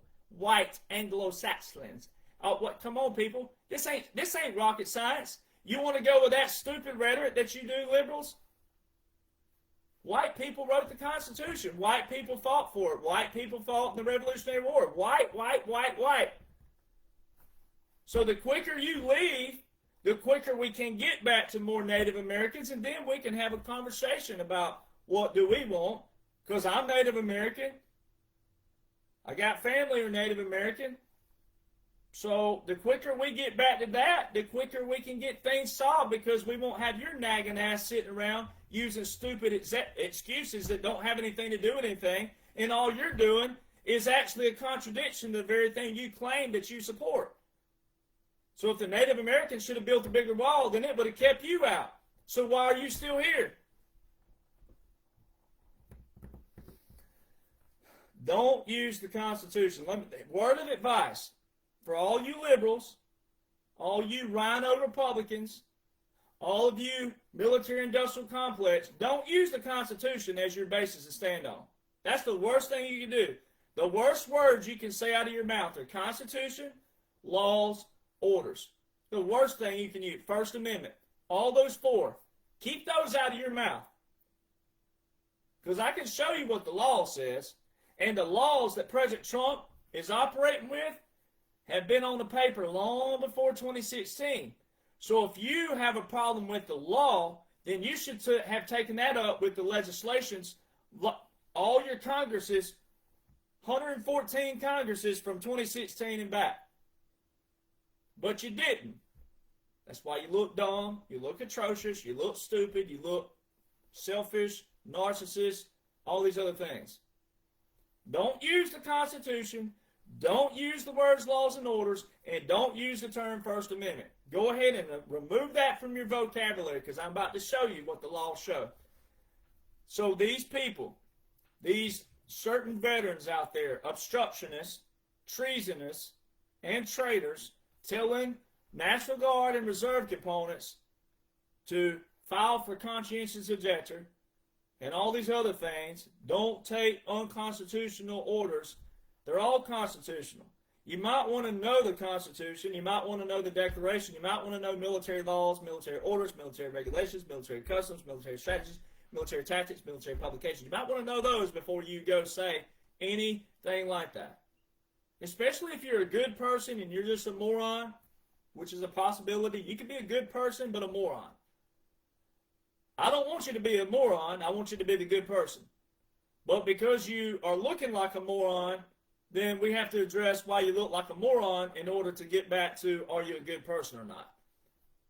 So all of you veterans out there, you military-industrial complex, especially the people like in this article who has this little group, and they're trying to build this group up with more veterans, you might want to go look at Joint Publication 3-57, which is titled Civil-Military Operations. All right, might want to go read that publication. All right, it's not that long, 100 or so pages. All right, but I know one page is tough enough for your one little molecule and your little atom. That one little molecule you got up there bouncing around, it's stretched out to its max. It's got 4 chambers in their brain, and you only got one little atom bouncing around in there trying to figure out, where do I go? That's how dumb you are. But I'm trying to help you here if you're a good person, but you're just looking like a moron. All right, Joint Publication 3-57, page 46. Real simple. It says generally, Department of Defense, now Department of War, generally Department of War Title 10 forces are not used with direct law enforcement. But it says a little word in there. It says unless. And it's unless what? Unless authorized, check mark, authorized, here you go, funded or an order, but you're going to have both, depending on what it is that needs funding, unless authorized by Congress or Constitution. Well, what do we have here? December the 20th, 2019. Who was the president again? Donald John Trump. Okay. President Donald John Trump. December the 20th, 2019. Congress, Title 50. There's that Title 50 again. All of you in this group, you're trying to tell people in the National Guard and the Reserves about Conscientious Objector.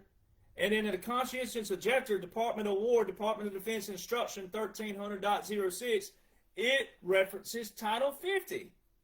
Weird. You can't have one Title 50 without the other.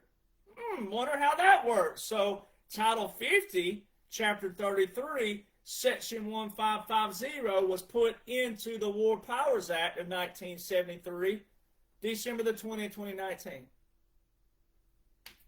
Section 1550 was a part of the National Defense Authorization Act of 2020. Passed by a Democratic House and a Republican Senate, which means it's bipartisan. Congress, bipartisan. Not the president, not Article 2, not the executive branch, Article 1, the legislative branch, Title 50.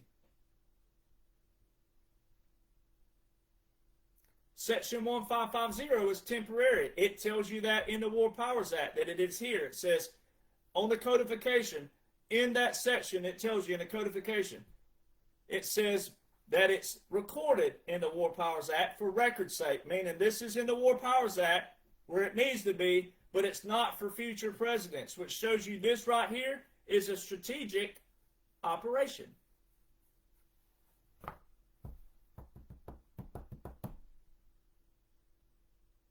Now, let's look at what the Title 50, Chapter 33, Section 1550 says. It says, in the first 180 days after December the 20th, 2019, and every 180 days thereafter. Uh-oh, spaghetti-o. We have some executive orders in there by the president after that December the 20th, 2019, Title 50 legislative. Then we have some executive orders because that was a green light go by the legislative branch, bipartisan. Executive Order 13912, March the 27th, 2020. He federalized 1 million reserve components, Title 10, Section 12302. Executive Order 13919, Title 10, Section 12304, April the 30th, 2020. Now let me show you how those tie in. So recently with Venezuela, President Trump put a post up just yesterday. He talked about the hemisphere. In other posts, he's been talking about the Western Hemisphere. That's not two terms you just throw around loosely in conversation. Hey, sitting around at the little grocery store, you're sitting around at your little country store playing dominoes. Man, that Western Hemisphere, blah, blah, blah. That ain't something you just throw around loosely. If you go read Executive Order 13919, it talks about a specific operation in the Western Hemisphere. And President Trump, as of October 2025, just used the term hemisphere. And guess what Venezuela ties into? Venezuela ties into an operation launched April the 1st, 2020 by Southern Command. The strike that was just on this recent Venezuelan, the two boats, the two vessels that have been struck by our military. It was our military versus Venezuela. Southern Command. April the 1st, 2020, Southern Command launches an operation with 22 joint partners. If you look at all these drug busts that have been going on in those regions, guess who's all listed? All those same joint partners on your Southern Command April the 1st, 2020 publication, same joint partners to this day. It ties into Executive Order 13919 because it wasn't revoked. Oh, quote unquote, Joe didn't revoke it. Title 10, Section 12304 is still open, still active. That's why executive orders matter. They're presidential. Revoke, rescind, terminate. They haven't been. That's in your first 180 days. You also saw NAFTA get torn up in the first 180 days. July the 1st, the USMCA, the new Canadian-Mexican agreement established. Very key for Canadians. Very key for the 51st state topic. All right, that took place July 1st, 2020. All these things happened in those first 180 days.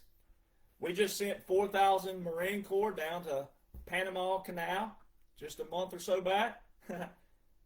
Executive Order 13936, July 14th, 2020. Why would quote-unquote Joe continue that executive order with Hong Kong? Who took over the Panama Canal? Hong Kong. Why would quote-unquote Joe, if President Trump is a threat to the Constitution, a fascist, authoritarian, and all these other things they accuse him of, dictator, all this, why would quote-unquote Joe continue this random executive order with a national emergency with Hong Kong?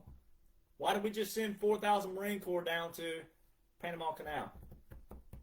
So if President Trump is a fascist, dictator, and all these other things, then guess, I know Joe wasn't real, but if we're going to play devil's advocate here, then all of you veterans out there that call President Trump a fascist, dictator, then I guess your boy is too, because they continued all these executive orders with national emergencies.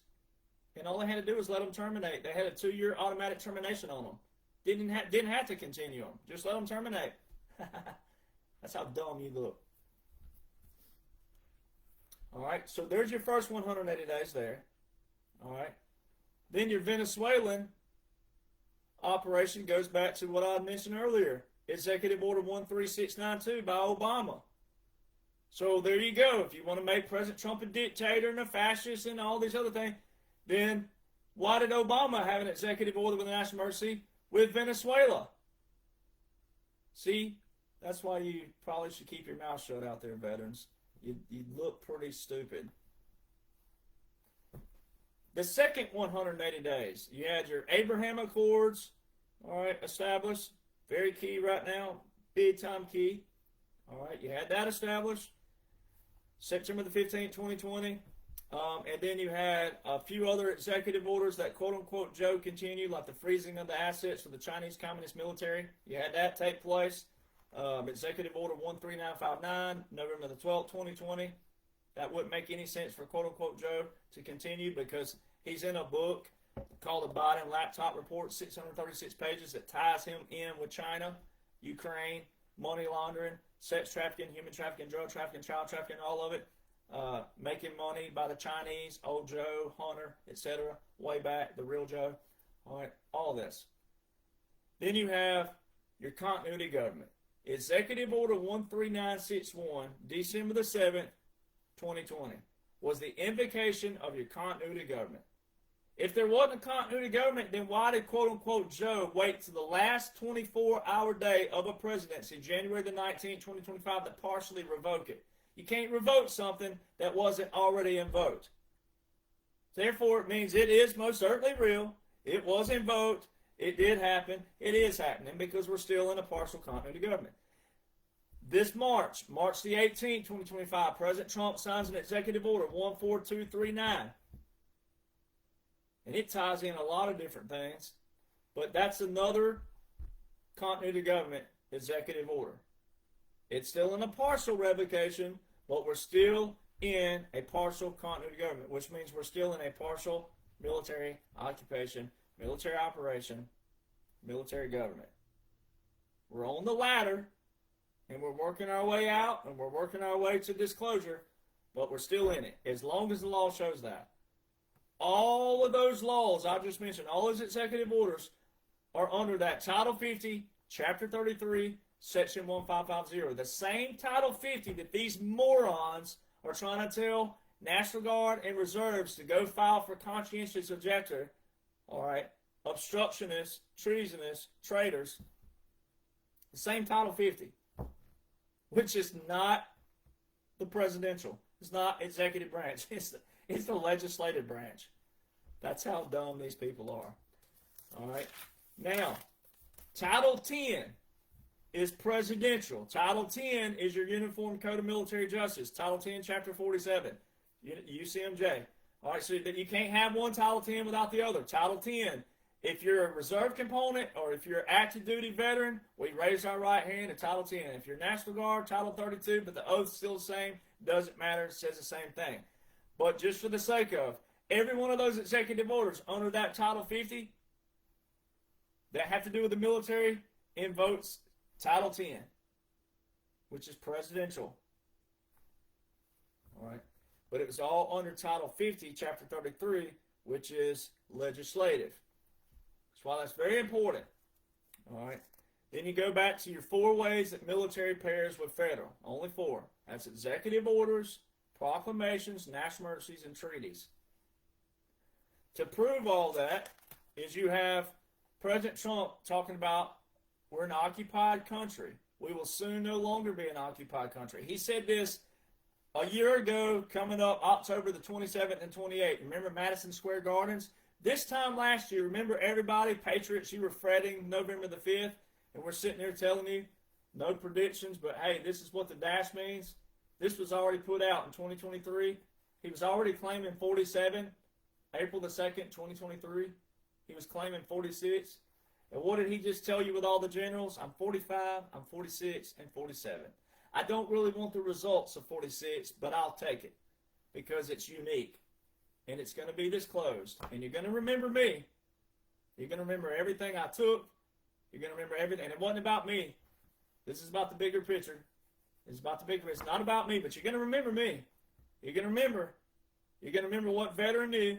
You're going to remember what veterans didn't. You're going to remember the veterans that didn't even have to open their mouth, but opened their mouth and they looked atrocious. You're going to remember. You're going to remember. You're going to know. You're going to know who knew the whole time. You're going to know who had your best interest. You're going to know. You're going to be glad and thankful that someone was willing to take the hatred, the ridicule, the mockery, everything. You're going to be glad. You're going to see it. It's going to happen. So President Trump has told you all your things you need to hear. Just this time last year, he was telling you, we're an occupied country. We will soon no longer be an occupied country. The Great Liberation starts November the 5th, and the Great Restoration starts January the 20th. Liberation, that was your 47, going into your golden age, liberation, golden age. January the 20th, which would be obviously inauguration, but that would be when he became a president again. Still wartime president, but he'll have more presidential authority versus the wartime president, which is a military government, military occupation, puppet government, government in exile, unconventional warfare, irregular warfare, whole different set of laws, whole different scenario, whole different setup. January the 20th, the Great Restoration, meaning we're going to start doing what? Well, the day before, there was a partial revocation of continuity government. Partial. So see, you saw a partial restoration. You're going to see the rest over the course of moving out of here into our 250th birthday, July the 4th. By the time we get there, it's going to be a lot more fun. All right? So, a lot of things about to take place here soon. All right? So, he said we're an occupied country. You've also heard him say, he was talking about Angela Merkel. In many, speeches and also interviews, he was sitting there and they'd ask him about Angela Merkel. He said, remember Angela? No one remembers her now. I gave her the white flag of surrender. Well, it's actually called the white flag of truce. It's the white flag of truce in negotiations. All right. And then articles by your captured media, articles have done what? Articles have talked about capitulations and puppet governments. In February this year, a reporter asked President Trump about a puppet government and a capitulation with Russia in a live interview. Those are not government terms, ladies and gentlemen. And all you military-industrial complex morons, those are not government, federal government, anything. Occupied territory, white flag of truce, puppet government, and capitulations are all law of war manual terms. You would need the law of war manual for what? Military occupations. Ha. President Trump told you we've been invaded. Our gravest threats are not abroad, they're within. We've been invaded from within. Military occupation don't just have to be in another nation. We're running our own military on our own nation. We're running an occupation on our own nation, using our own laws and orders from war and national defense. That's why you military-industrial complex veterans, you look stupid. Title 50 is war and national defense. Nothing international. Nothing international law. War and national defense is a title of Title 50. That's the actual title of Title 50. Is war and national defense. That's why you look dumb. You look atrocious. You look treasonous. You look traitorous. You're all of it. You're an obstructionist. Everything. You're a obstruction to justice. You're taken up for illegal migrants. You're taken up for criminals. You're taken up for child traffickers. You're taken up for sex traffickers, human traffickers. That's what you're defending. You're defending the lowest scums on this earth. That's what you're defending. Because you don't even know simplicities of what you raised your right hand and served under. You're foreign enemy to this nation. That's exactly what you are. Every bit of those terms are law of war manual terms. And it just so happens that white flag of truce and capitulations are in the same chapter. And it just so happens that puppet government and occupied territory in the same chapter. And guess what chapter that is, you morons? Military occupation. Now, what are the odds of that? That President Trump's using all these terms and speeches that have nothing to do with the federal government, nothing to do with the states, nothing but military laws, military orders, military strategies, military tactics, unconventional warfare, irregular warfare, special operations. And it just so happens in Title 50, Chapter 33, Section 1550, guess what it just so happens to mention? All of you military-industrial complex morons. It says in that prescription, after those 180 days clauses, it says what? The use of military. What military? Regular and irregular forces. There's your irregular. There's your unconventional warfare. There's your clandestine. There's your covert. There's your special operations. And it just so happens in our Special Operations Command, it just so happens in our Special Operations Command, it just so happens that in the Special Operations Command pocket guide for unconventional warfare, it just so happens to say if the United States government doesn't participate, that the military can act via presidential findings or presidential executive orders. Imagine if you military-industrial complex morons only knew what you raised your right hand for.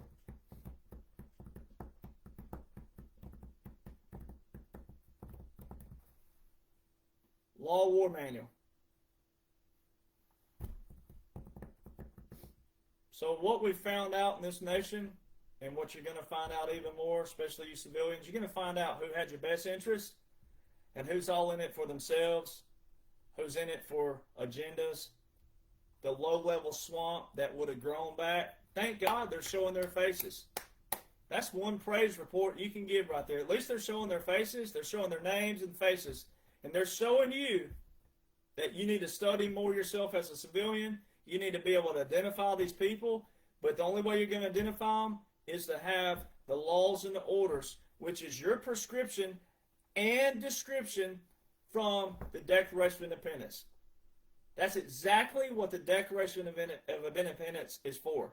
It's for you to always have a foundation to stand on, a principle and integrity, an establishment, everything to stand on. You keep it simple. That's why there's all these cuts. They're getting all these cuts. We're leaving all these federal people, all these names and titles and images, all getting it back to simplicity,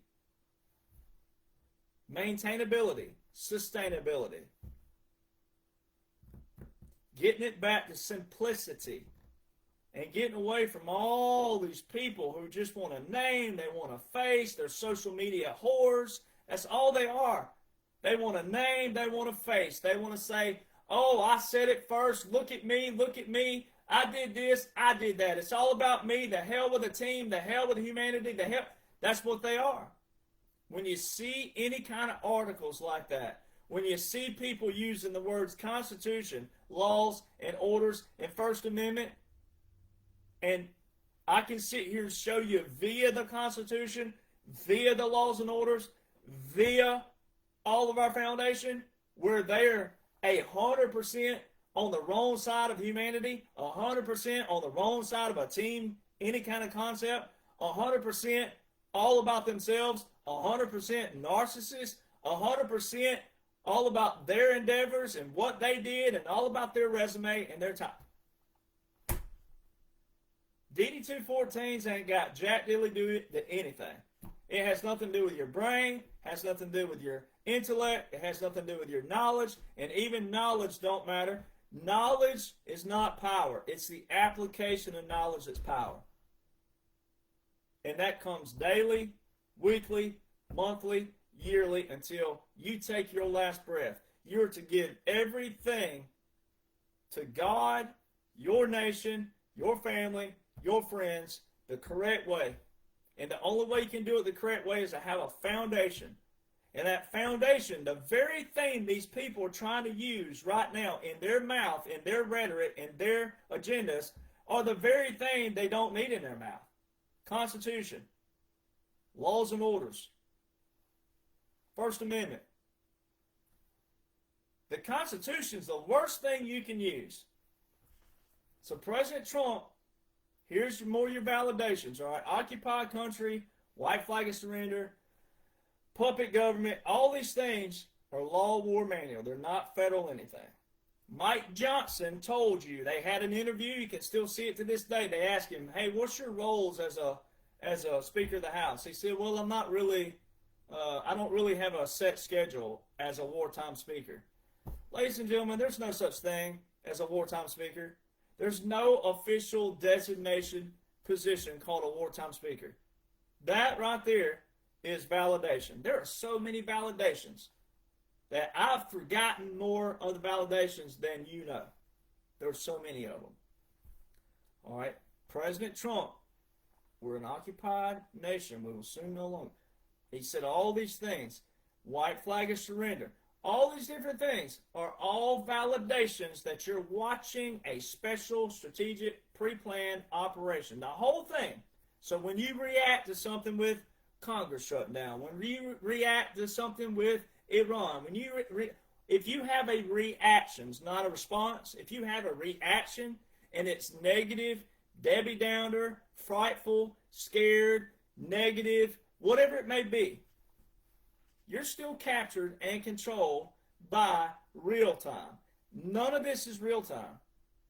Every little thing, it's all pre-planned, strategic, special. The laws and orders show this. But in order to know that, you got to know what? The laws and orders. Right? So let's look at some emergency powers, and I'm getting close to closing here, but let's look at some emergency powers. Regulating commerce and restricting telecommunications. That's the only thing that we got to do right now. Just two little things to prove that President Trump is a wartime commander, supreme commander of a strategic special operation using unconventional warfare and irregular warfare, as if Title 50, Chapter 33, Section 1550 doesn't tell you with regular and irregular forces. It tells you.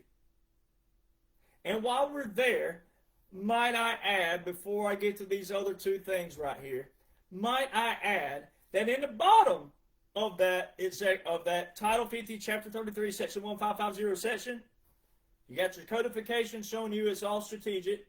It's not going to be here permanently, which means strategic. In the bottom, it's an executive document, quote unquote Joe. All right, for the people that thought he was real. This is one of those, if you think he's real or thought he was real, okay, I can play it either way because I'm going to show you how, if you thought he was real, the dude still gave up his power. All right, because it's executive document. One executive document in Title 50, Chapter 33, Section 1550. Executive document. It is a memorandum to the Secretary of Defense, not the Secretary of State, to the Secretary of Defense. Guess who the Secretary of Defense is? Directly under the President. Title what? 50. Ooh, there's that Title 50 again. That's why it pays another stuff. This will be a memorandum to the Secretary of Defense, and it says a few other things on there. And then it says, I hereby delegate the authority and the functions vested in the President of 1550 to the Congress Secretary of Defense. That is quote unquote Joe on July the 19th, 2021. So if the people who thought Joe was real, that's January the 20th, January, February, March, April, May, June, July. Just 7 months into quote-unquote presidency, that would be quote-unquote Joe. For those of you who are new, when I say quote-unquote, that means it's not real. It was a puppet government. It's all planned, all strategic, all unconventional, all irregular, all special operations. All right, all military laws, all military orders, all military. Until you learn that, quote unquote Joe, that would be quote unquote Joe relinquishing his full presidential commander-in-chief authority to this. What does it say? It says the authority and functions vested in the President of Section 1550. December the 20th, 2019 is when Section 1550 was put into the War Powers Act. Who was the president December the 20th, 2019? President Donald John Trump. That clause is saying, I hereby delegate the authority and the functions vested in the president of 1550 to the Secretary of Defense. Well, the Secretary of Defense is directly under the whom? President.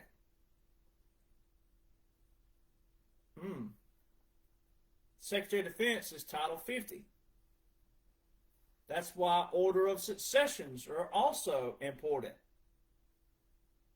Quote-unquote Joe is the first quote-unquote president in United States history to not have an order of succession within any military domain, ladies and gentlemen. Your Department of War, your National Security Council, or your Joint Chief of Staffs. That's your admirals and your generals. Who did President Trump just show you he was with the other day? 800 of them? So how can quote-unquote Joe have a national security memorandum when he don't even have an order of succession? Order of successions are more important than a memorandum. How can quote-unquote Joe be meeting with the generals and the admirals if he don't even have an order of succession? The last order of succession within the Department of War, on paper, guess what day it is? December the 10th, 2020. Executive Order 13963. That's 3 days after the continuity of government was invoked in Executive Order 13961 on December the 7th. I'm not the person you want to debate. I'm not the person you want to talk to. If you want to be negative, Debbie Downer, say, oh, this is hogwash. I'm not the person. I will put you in the corner and slap you like a redheaded stepchild with laws and orders. This is why America looks the way it does. This is why Americans look the way they look. And even though I know President Trump is the face, the brand, the image, and all, he still put his name, face, brand, image, company, family, friends. He put himself in this. He sacrificed his old age. He sacrificed all of everything to take on all this BS, the same thing that I take on. And I don't compare myself to him but I get enough on my level that anybody who cannot understand this, you probably need to pick up knitting, crocheting, golfing, hiking, fishing, walking, something. Just go ahead and quit. We got this. We got it. We want you, but we don't need you. And if it protects your sanity and your security, we got your security first off, but your sanity, what little bit you got left, and what molecules and atoms you have bouncing around in those little craniums up there that's mainly hollow, save what you got and let us handle it. This is so easy and so simple, and it's all for your safety and security, all for your own good, etc. But it is really that simple.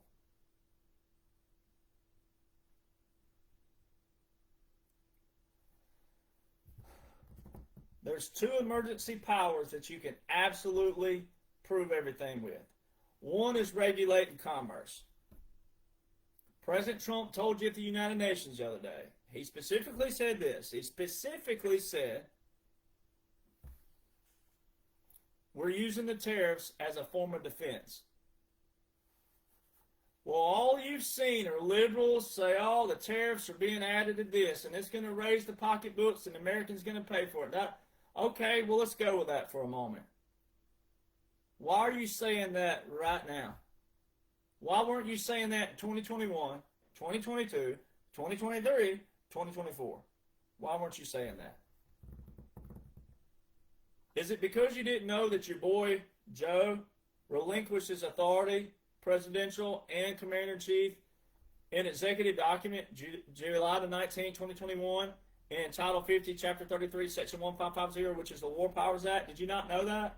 Because that's exactly what he did. If you thought he was real. I'll play devil's advocate. If you thought he was real, that's exactly what, quote-unquote, Joe did in that executive document.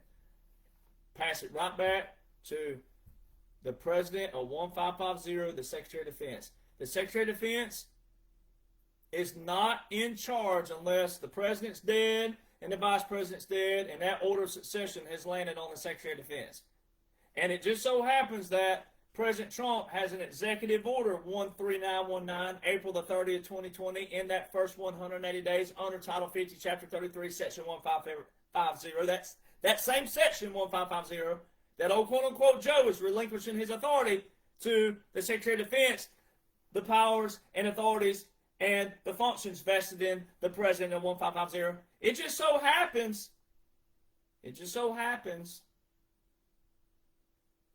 that it's all under that first 180 days. Executive Order 13919 was President Trump giving a direct order to the Secretary of Defense. The Secretary of Defense is not in charge of this nation.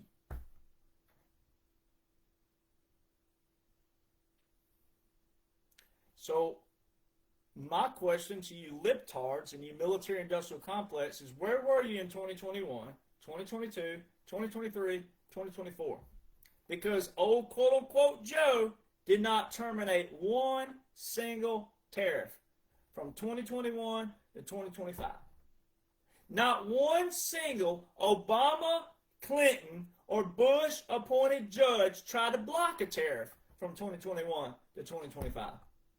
The tariffs that President Donald John Trump put in place in 2018, not one single liberal, libtard, deep state judge tried to block a tariff from 2021 to 2025.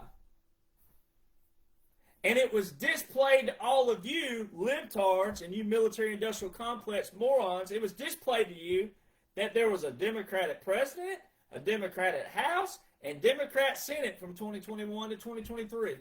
And not one single Title 10, Title 32, executive order to do with the military, military war, military orders, military regulation, not one single executive order by President Donald John Trump was terminated.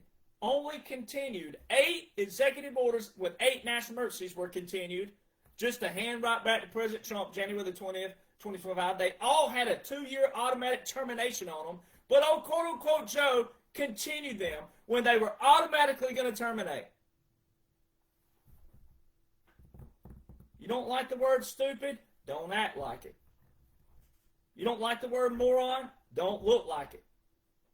You don't like those words? Don't act like it, talk like it, walk like it, look like it. Pretty simple. Because that's what you look like. You look like morons, you look stupid, you look obstruction, you look traitor, and treason. Every one of you.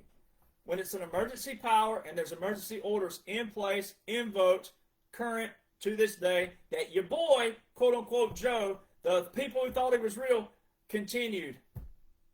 All these executive orders continued. All these national emergencies continued. All these things. Didn't revoke the ones that don't have a national emergency. Didn't terminate all those without a national emergency. Didn't rescind them.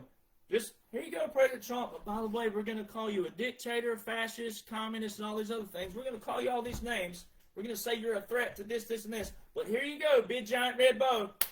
Here you go.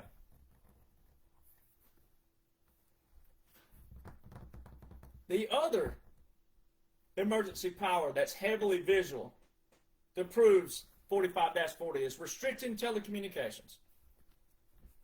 Visual, visual, visual. Restricting telecommunications. All right, so, for example, you've seen NPR, PBS lose their funding. You've seen MSNBC getting hammered. You've seen CNN get hammered. You see The View is now under FCC investigation. The View is under investigation. In case y'all didn't realize that, you didn't hear that, you didn't read that in the news, because you ain't been told, all you drama feeders, you ain't been told yet oh, here it is, care for it. You know, all those. All right. The view's under investigation by the FCC. All right, can't get any more clear than that.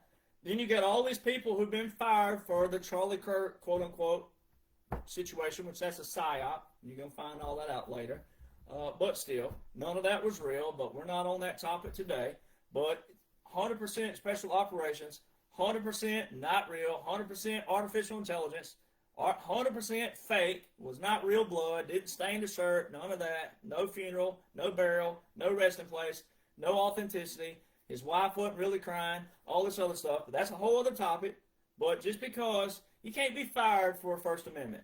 So if I said the most atrocious thing about your mama or your daddy or your auntie or your baby or whatever, your baby mama, whatever, you know, if I went all drama on you and I said the most atrocious thing to you, dirty, whatever, if I said the most vicious, malicious thing, you don't have to like me. You can hate me. Yep. All right, I'm already hated for just saying laws and orders. So you can hate me, you can loathe me, you could think all kinds of bad things about me, but if I said the most malicious, vicious thing, but I didn't threaten you or threaten to harm you or threaten to hurt you, if I just talked about you or said something about your mama, your daddy, your auntie, whoever, nothing you can do about it. You can't fire me over that.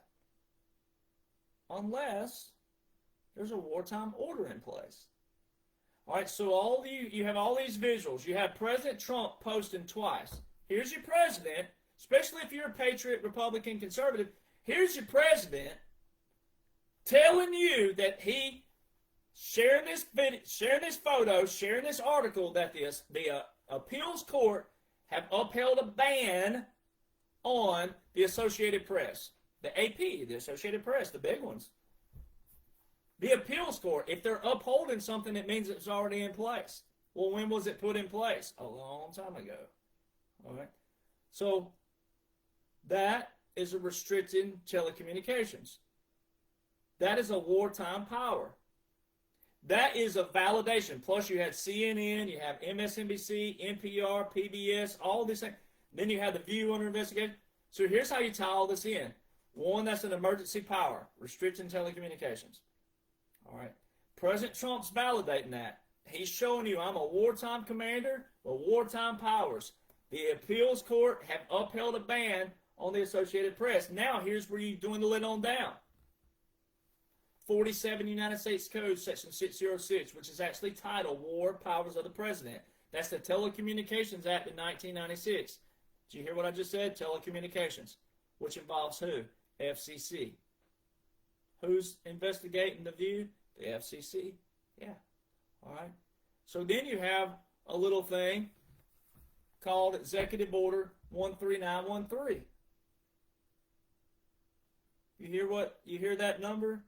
13913? That was in April 2020. Oh, that's that first 180 days under Title 50, Chapter 33, Section 1550. Oh, and it's the establishment of a certain commission. And that is certain commission established what? In December 2021.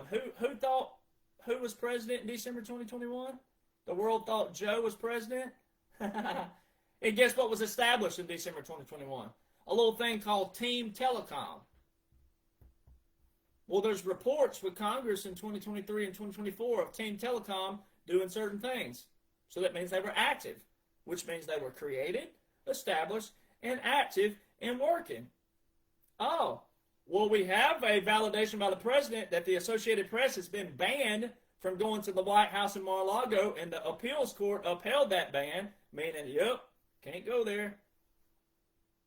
Well, then you look at Title 47, which is your telecommunications title, codification, Section 606. The president can revoke, rescind, terminate, ban, restrict, whatever he needs to do with internet, TV, radio, broadcast.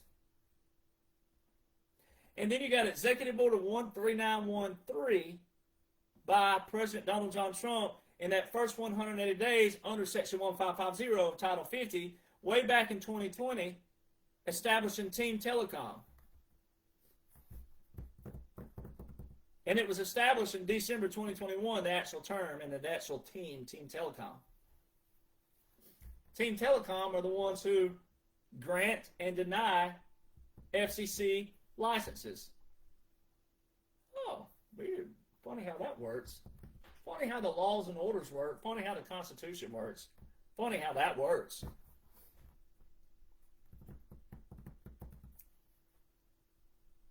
Then you have Executive Order 14239, which is March 18th this year, 2025, which is another executive order onto your Executive Order 13961, which invoked continuity government. Then you had the partial revocation, January the 19th, 2025, partial revocation in Executive Order 14146 by quote-unquote Joe, the last full 24-hour day of presidency. Then March the 18th, 2025, you have Executive Order 14239, which is for continuity government. When you go to the Federal Register and you look up any one of those orders, you're going to see the other two mentioned right there with it. So whichever one you look up, you're going to see the other two attached to them, which means they go together. They're cohesive. They work together. All right. So the most recent one is 14239, March the 18th, 2025. That one specifically ties in restoring freedom of speech, artificial intelligence. All right, it's got a 90-day clause, a 180-day clause, and a 240-day clause. It shows and proves, I've already broken that down on another video, it proves how Charlie Kirk was all operational, not real, all part of the grand operation, the bigger operation. All right, it's got national security memorandums in there. It's got a presidential policy directive from 2013 in there by Obama. And all those tie in to show you that what you witnessed on September the 10th was artificial intelligence. But it also ties into your freedom of speech, and it also ties into your communications. All these things tie into each other. So now, when you look at being fired from freedom of speech, freedom of expression, your First Amendment, the only way you can be fired, so see, here's how they all tie in. 13913, 14239, Title 47, Section 606, and then also your telecommunications. All these, how they all tie in, is now this. What did the Supreme Court rule that President Trump can use? The 1798 Aliens Act. Well, if you went and read that just on its own and didn't know the other portion, you'd go, oh, okay, you can deport, this. Historians with an agenda, Democrats with an agenda, military-industrial complex with an agenda, they'll argue that the other portion of the 1798 Aliens Act expired in 1800. Expired don't mean abolished, ladies and gentlemen. It's a wartime order, which means it's only used in what? A specific kind of wartime. Well, it's not used in a Iraq wartime or Afghanistan wartime, all right? Because a wartime, a military occupation in a continuity government on our own nation, all right, wouldn't need certain things, all right? But it also does what? It also needs certain things. So the other portion that they call expired is not abolished. Huge difference. That's why terminology matters. And when they use the 1798 Aliens Act in 1798, as it sounds, in 1799 and 1800, when they used these things, it was a wartime order. Therefore, when it wasn't being used, it expired, right? It wasn't abolished, though. It's still on paper. So President Trump can use the 1798 Aliens Act part, as SCOTUS has upheld. Guess what? There's another portion to it. Guess what it's called? The Seditions Act. And everything you've been seeing with all these firings for saying something about Charlie Kirk, because guess what that is? It was an operation. It's a military operation. This is where it ties in. Listen. Don't hear. Listen. The only way they can fire people is because it's a military operation. And these people are talking against what? Talking against the government, the good laws, the good orders. They're talking against the good laws, the good orders of the military. Hear what we're saying here? That's exactly what it's saying. Because the 1798 Aliens and Seditions Act, the seditions part is this. The seditions part is where American citizens could be punished, fined, imprisoned for talking against the government, fraudulent, scandalous, whatever it may be, talking against the government and the military. And what are you seeing? You saw that. You've seen that. All right? That's why the laws and orders matter. And every bit of this operation is not fraudulent. It's not scandalous. It's not a dictatorship. It's not fascist. It's not any of these things that liberals and a lot of these military-industrial complexes are saying. They don't know our own foundation of this nation. Our nation was founded from a war. Our declaration was declared in the middle of a war before the war ended. The Constitution only has life because of a war. And the Constitution is a framework, a broad framework of what Congress, the legislative branch, the executive branch, and judicial branch are supposed to do. They've done that.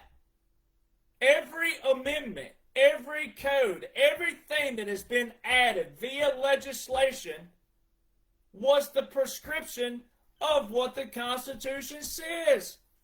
Now, I'm not a law and order guy just because the law says it. I'm a law and order guy based on what Marbury versus Madison, 1803, which is another landslide and very important case in our history. It says any statute, this is the layman's term, says any statute that looks like a law but doesn't support the Constitution is null and void. So there's a lot of laws that aren't good. There's a lot of orders that have been put in place to try to be enforced that weren't good. You got to know the foundation. You got to get in the mindsets of our founders. You got to get in the mindset of what they were thinking then, why they established it, how they established it, what they were thinking, what they were living through, what they were experiencing, all that. Too many Americans want to sit in your air-conditioned comfort chair of what you think you want your little bubble to be without looking at everybody as a whole and not looking at our foundation and not looking at the whole thing, the broad picture as a whole. That's where you get that saying, you want your cake, the icing, and you want to eat the whole thing too. Don't share with anybody else. Your cake, your icing, your birthday party, we're all here for you, but you want to hog everything. That's what that old saying means. You're selfish, you're a narcissist, and you're all about yourself. That's not what people like me and other counterparts, all of us are doing with military and what's taking place operational. Now, it's all going to be cleaned out. It's all going to be reset back on the foundation like the Declaration says. But you can already know, you can already be contributing, and you can also, if you're one of these military-industrial complex, or if you're one of these people that it does hit your nerves out there, you can unnerve yourself, and you can plug yourself in the correct way. You can wake up, see the bigger picture, snap out of all this selfishness, snap out of all this propaganda and drama, and get plugged in correctly. I'm not going to know who you are. Your friends and family will. But I'm not going to know who some of you are. Snap out of it.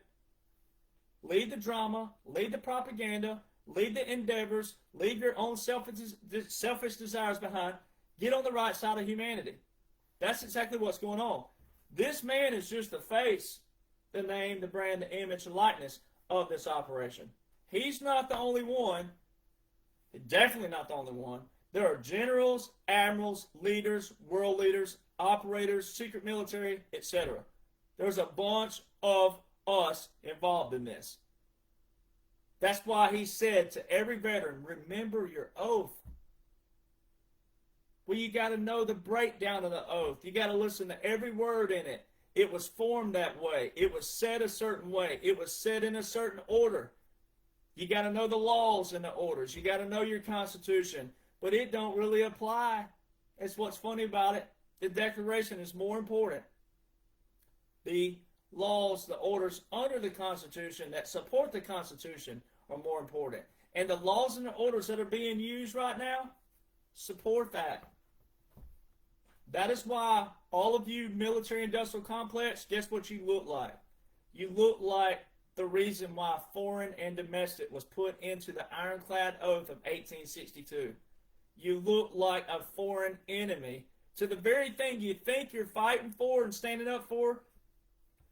Foreign and domestic was put into our oath in 1862. Had nothing to do with going to Iraq, going to Afghanistan, Bosnia, Kosovo, Somalia, Lebanon, everywhere else we've been, Panama, Vietnam, had nothing to do with that whatsoever. Korea, etc.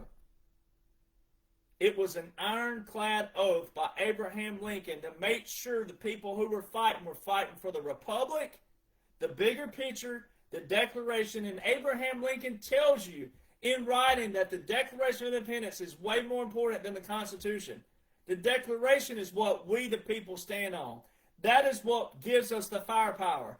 That is what gives us. The Constitution was written to keep Congress in check. And you look like a foreign enemy as prescribed in our literature, but also what President Trump says our gravest threats are within, not abroad. You look like that within. You look like it, and you're attaching yourself to it. And when you look like it, you're going to be treated accordingly. That's why President Trump said if you spit on ICE, if you just spit on law enforcement, you're done. You're done. If you step in a foreign territory, which they've established military zones, if you step into that military zone and you look guilty, you're going to be treated accordingly, and you're going to go through the processing, and you're going to have to show your innocence through this processing. You're not going to verbally say it. Oh, I made a mistake. No, you're going to be processed like it. That's why you need to know the laws and the orders. And every one of you liberals and you military-industrial complex, when you take up for an illegal migrant, they didn't come here lawfully in the first place. We're not going after all the migrants who want to be here correctly. The ones who want to be here correctly actually read a little bit. And they do what? They do what they're supposed to do.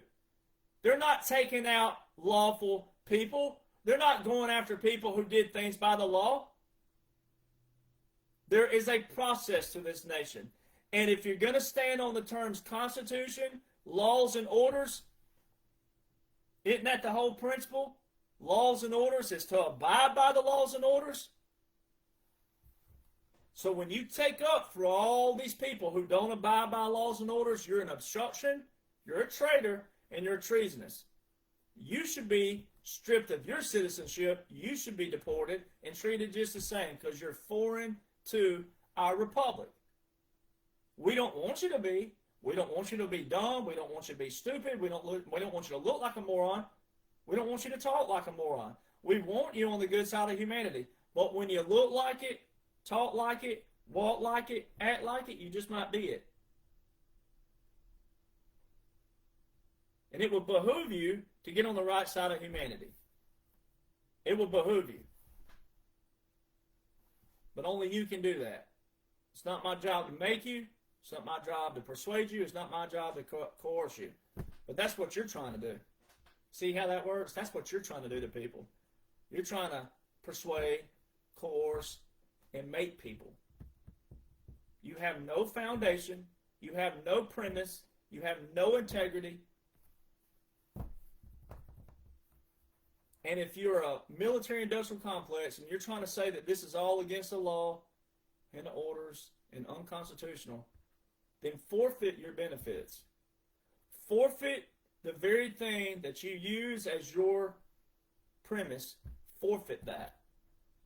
That's when the integrity will come in. You may sound dumb and still look dumb and look stupid and more, but at least if you would forfeit the very thing you're using to brag with, if you would forfeit that, donate it, forfeit it, cancel it, then at least we'll know you have some balls, some spine, and integrity. But if you're still going to use the terms Constitution, laws, and orders, then guess what you're going to be treated as? You're still the minority because Dan Scavino, all of us know that you're still in that little tiny percentile. You bark loud, but you're not that big. All right, you're still in that little bitty percentile that you can't stop what's happening, and you're not going to stop what's happening. You're also not going to fight for it. You're not going to get out in the streets and fight for it because they're going to take you to jail as well. All right, you're not going to do that. But if you do that, you're going to jail. You're going to lose all your rights. You're going to lose all those different things, right? Because you're in a wartime situation. So all of a sudden, you're going to be treated accordingly.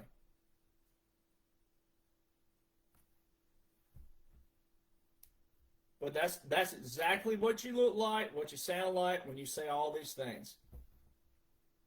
And just for the fun of it, the little cherry on top, I'll end with this just because it's so much fun to do it over and over and over again. Just as a friendly reminder. January the 20th, 2021. All of you military industrial complex veterans. January the 20th, 2021.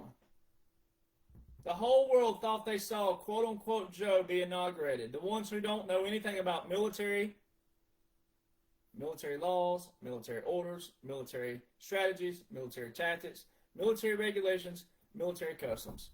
The whole world thought that they saw quote-unquote Joe inaugurated as a president. You didn't.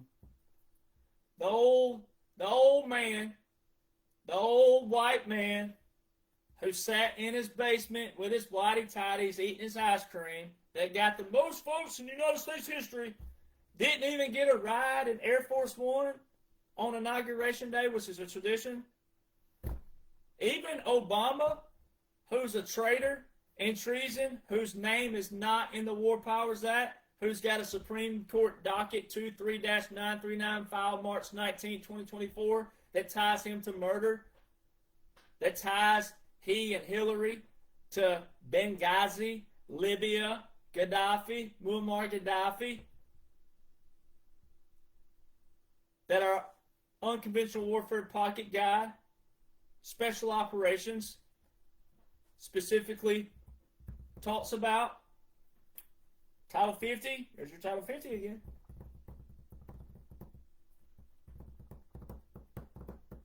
Oh, Obama got a ride in Air Force One, but old Joe that got the most votes in United States history sitting in his basement in his whitey tighties eating his ice cream couldn't even get a ride on Air Force One. Had to take the train in. Raised his right hand at 11:47 a.m. Eastern Standard Time, which is a violation of the 20th Amendment of the Constitution. Uh-oh, there's that Constitution again. There's that terminology again. It specifically says that the president's term shall end at noon, high noon, noon, afternoon, noon. Noon has always been what? 12 o'clock. Oh, funny.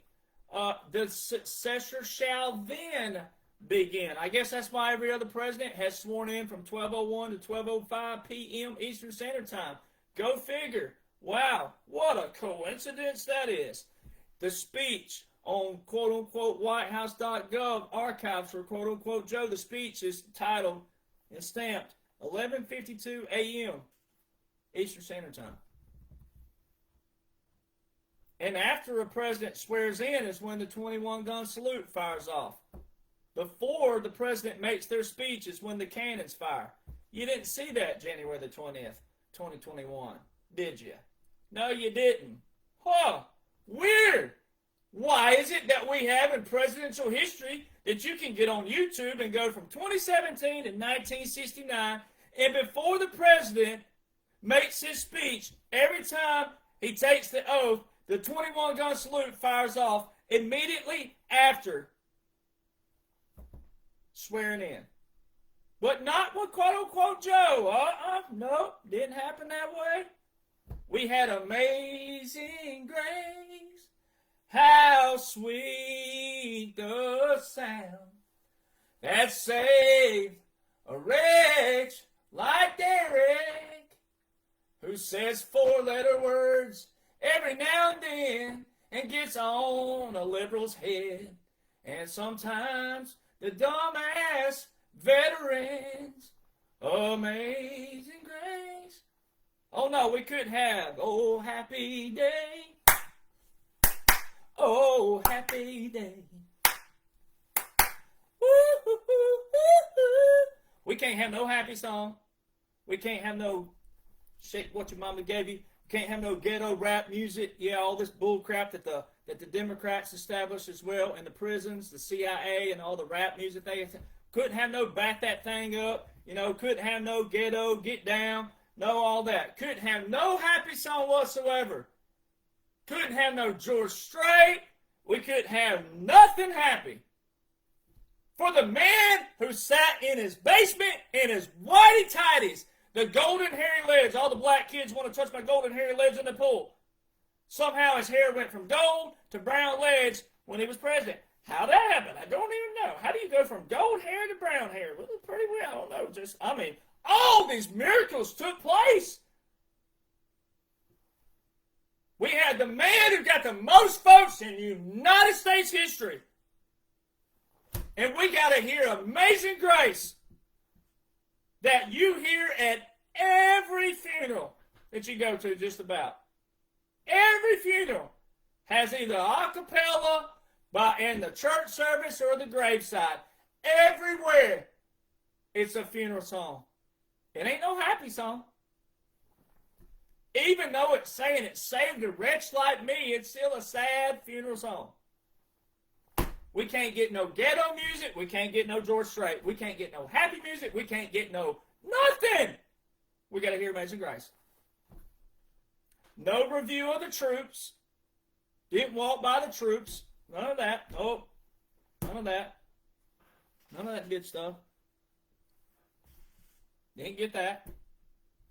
Nope.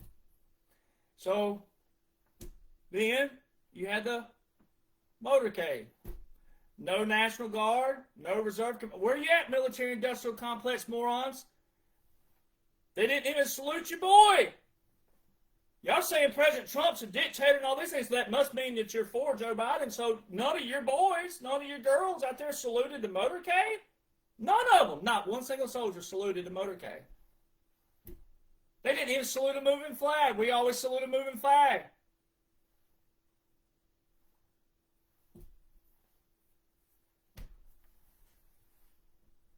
Then, the mainstream media told you that the 3rd Infantry Regiment, known as the Old Guard, the official presidential salute battery was with President Donald John Trump at Joint Base Andrews. Huh. Wow. Well, the official salute battery, the 3rd Infantry Regiment, they just so happen to be the oldest unit in the United States Army. 1784. Oh. So they all of a sudden got all this stuff wrong after all these years. This one inauguration, they got all this stuff wrong. They were over there with President Trump, not with quote-unquote Joe. Mainstream media told you this.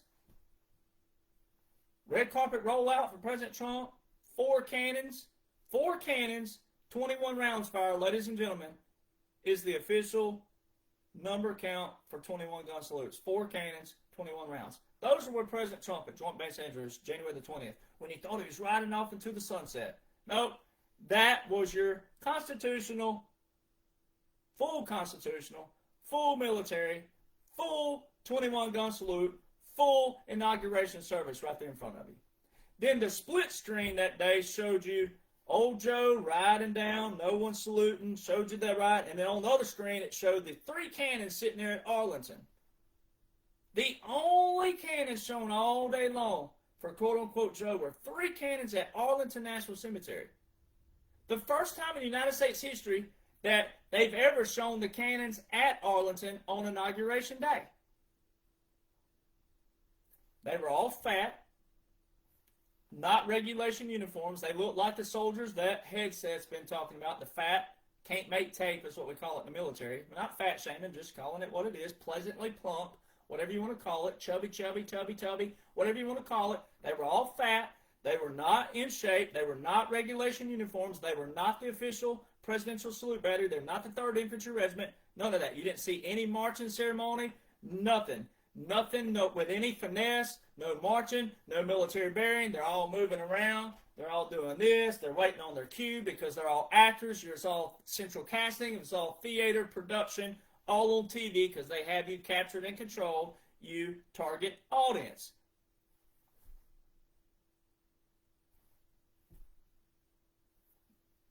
Three cannons at Arlington is not a 21-gun salute. And just for the sake of, before we get there, rank. Army Regulation 600-25 2-3 cannon salute.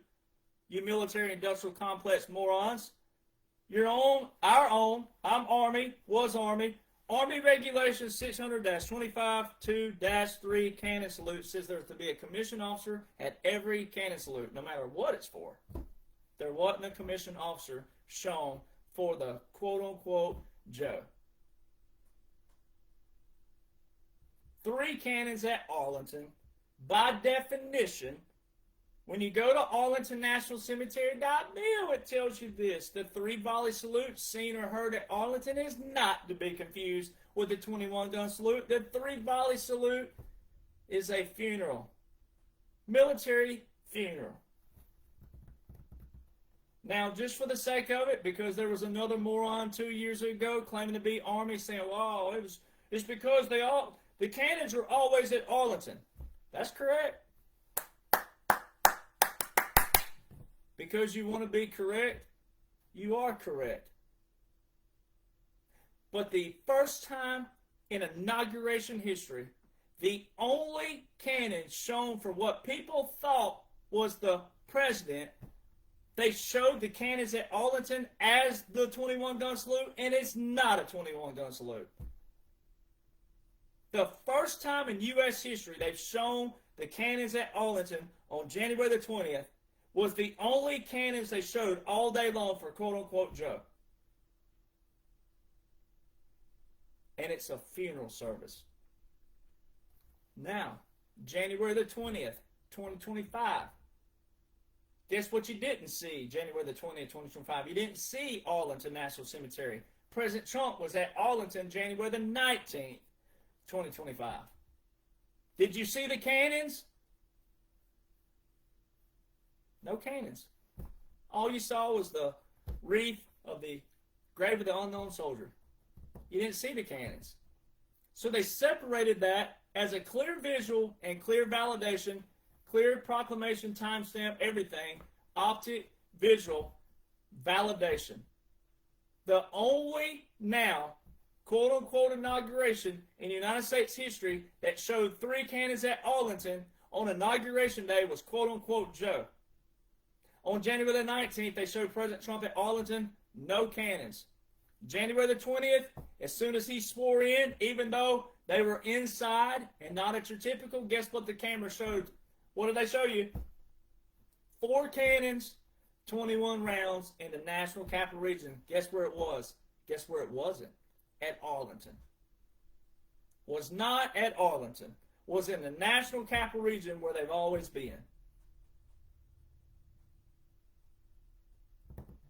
So when you want to use the terms Constitution, you might want to know how it's applied.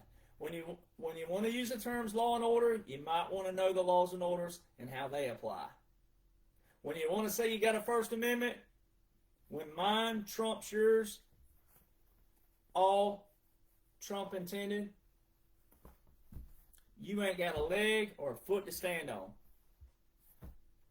That means mine trumps yours because mine is for the foundation. Mine is for our history. Mine is for what they mean, what they say, what they define, what they outline, etc. And that's why you're losing. That's why you're going to lose. That's why you can't stop what's happening. You can't stop what's coming. And you're not going to stop it. And you're not going to change it. And when Americans find out that there's been a book in place the whole time, this one and part 2, which I have somewhere right here, part 1 and part 2. These have been in publication since December 2023, and they stem from the documents from January 2021. When people find out that there's a blueprint in place to show you what's taking place that's so historic and monumental, that could have led them out of all the negativity, the drama, the propaganda, and all the moving mouths, all the millions of faces and lips flapping their gums daily on Rumble, YouTube, everywhere else, StreamYard, etc. When people find out there's an absolute blueprint in place by someone who can show you all the laws and orders at one time and not throw you crumbs and lead you to the .gov, the .mil sites that outline what the commander is working with. It's all visual. It's all public. Nothing secretive. What has been shown that I outline is all public, not secretive. There are things I do know that I don't tell you. All right? But it's nothing bad. Nothing bad. The whole thing is a strategic blueprint in operation. The whole thing. So put brackets around it like that. The whole thing. Everything that happens from 45, November the 8th, 2016, but really January the 20th, 2017, and January the 20th, 2026, every aspect of it is a whole operation. And if you panic, stressed out, angry, mad, bitter, upset, whatever it is, negative, all these other things, sad, gloomy, you shouldn't be. The whole thing, every aspect, is a strategic, pre-planned, planned, special operation. We got this. Everything. Military's been in control, been in charge, everything.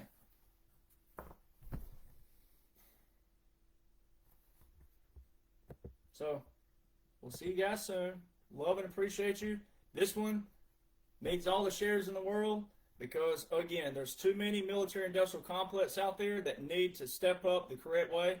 And then also, the liberals out there, they ain't all bad people. They're just on the wrong side of humanity. So, we'll see you guys soon.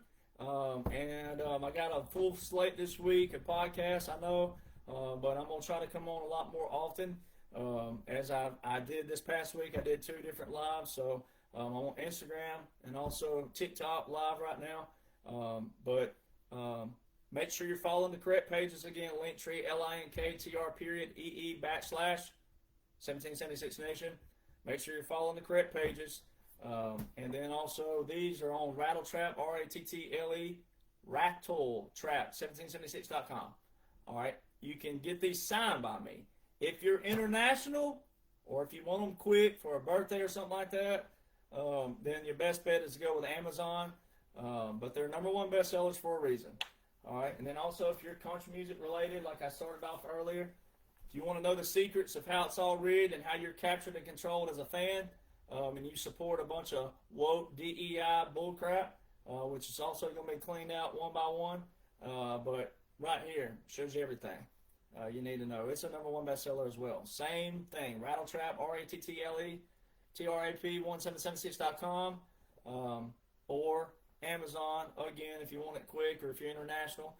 Also, my music, still a Billboard, forever being Billboard history, but DerrickJohnsonCountry.com, DerrickJohnsonCountry, DerrickJohnsonCountry.com. That's me, official. And then also the documents.info if you want to see what was put into place from way back here that was published in January 2021. It's dated. Obviously, it's not all of it, but it's still free. PDFs, free, paid for by me, right? All this time period, the documents.info. So if you want to go back and read, what notes look like and things like that, these are more fine-tuned. These right here are more fine-tuned, but all those are my websites. That's how you reach me. That's how you contact me. If you want me to speak somewhere, then you got to go through DerrickJohnsonCountry.com, find my management, and you'll find the email, contact information there, little things like that. And then that's it. So I'll be on here a lot more often. Be sure, again, following the correct pages.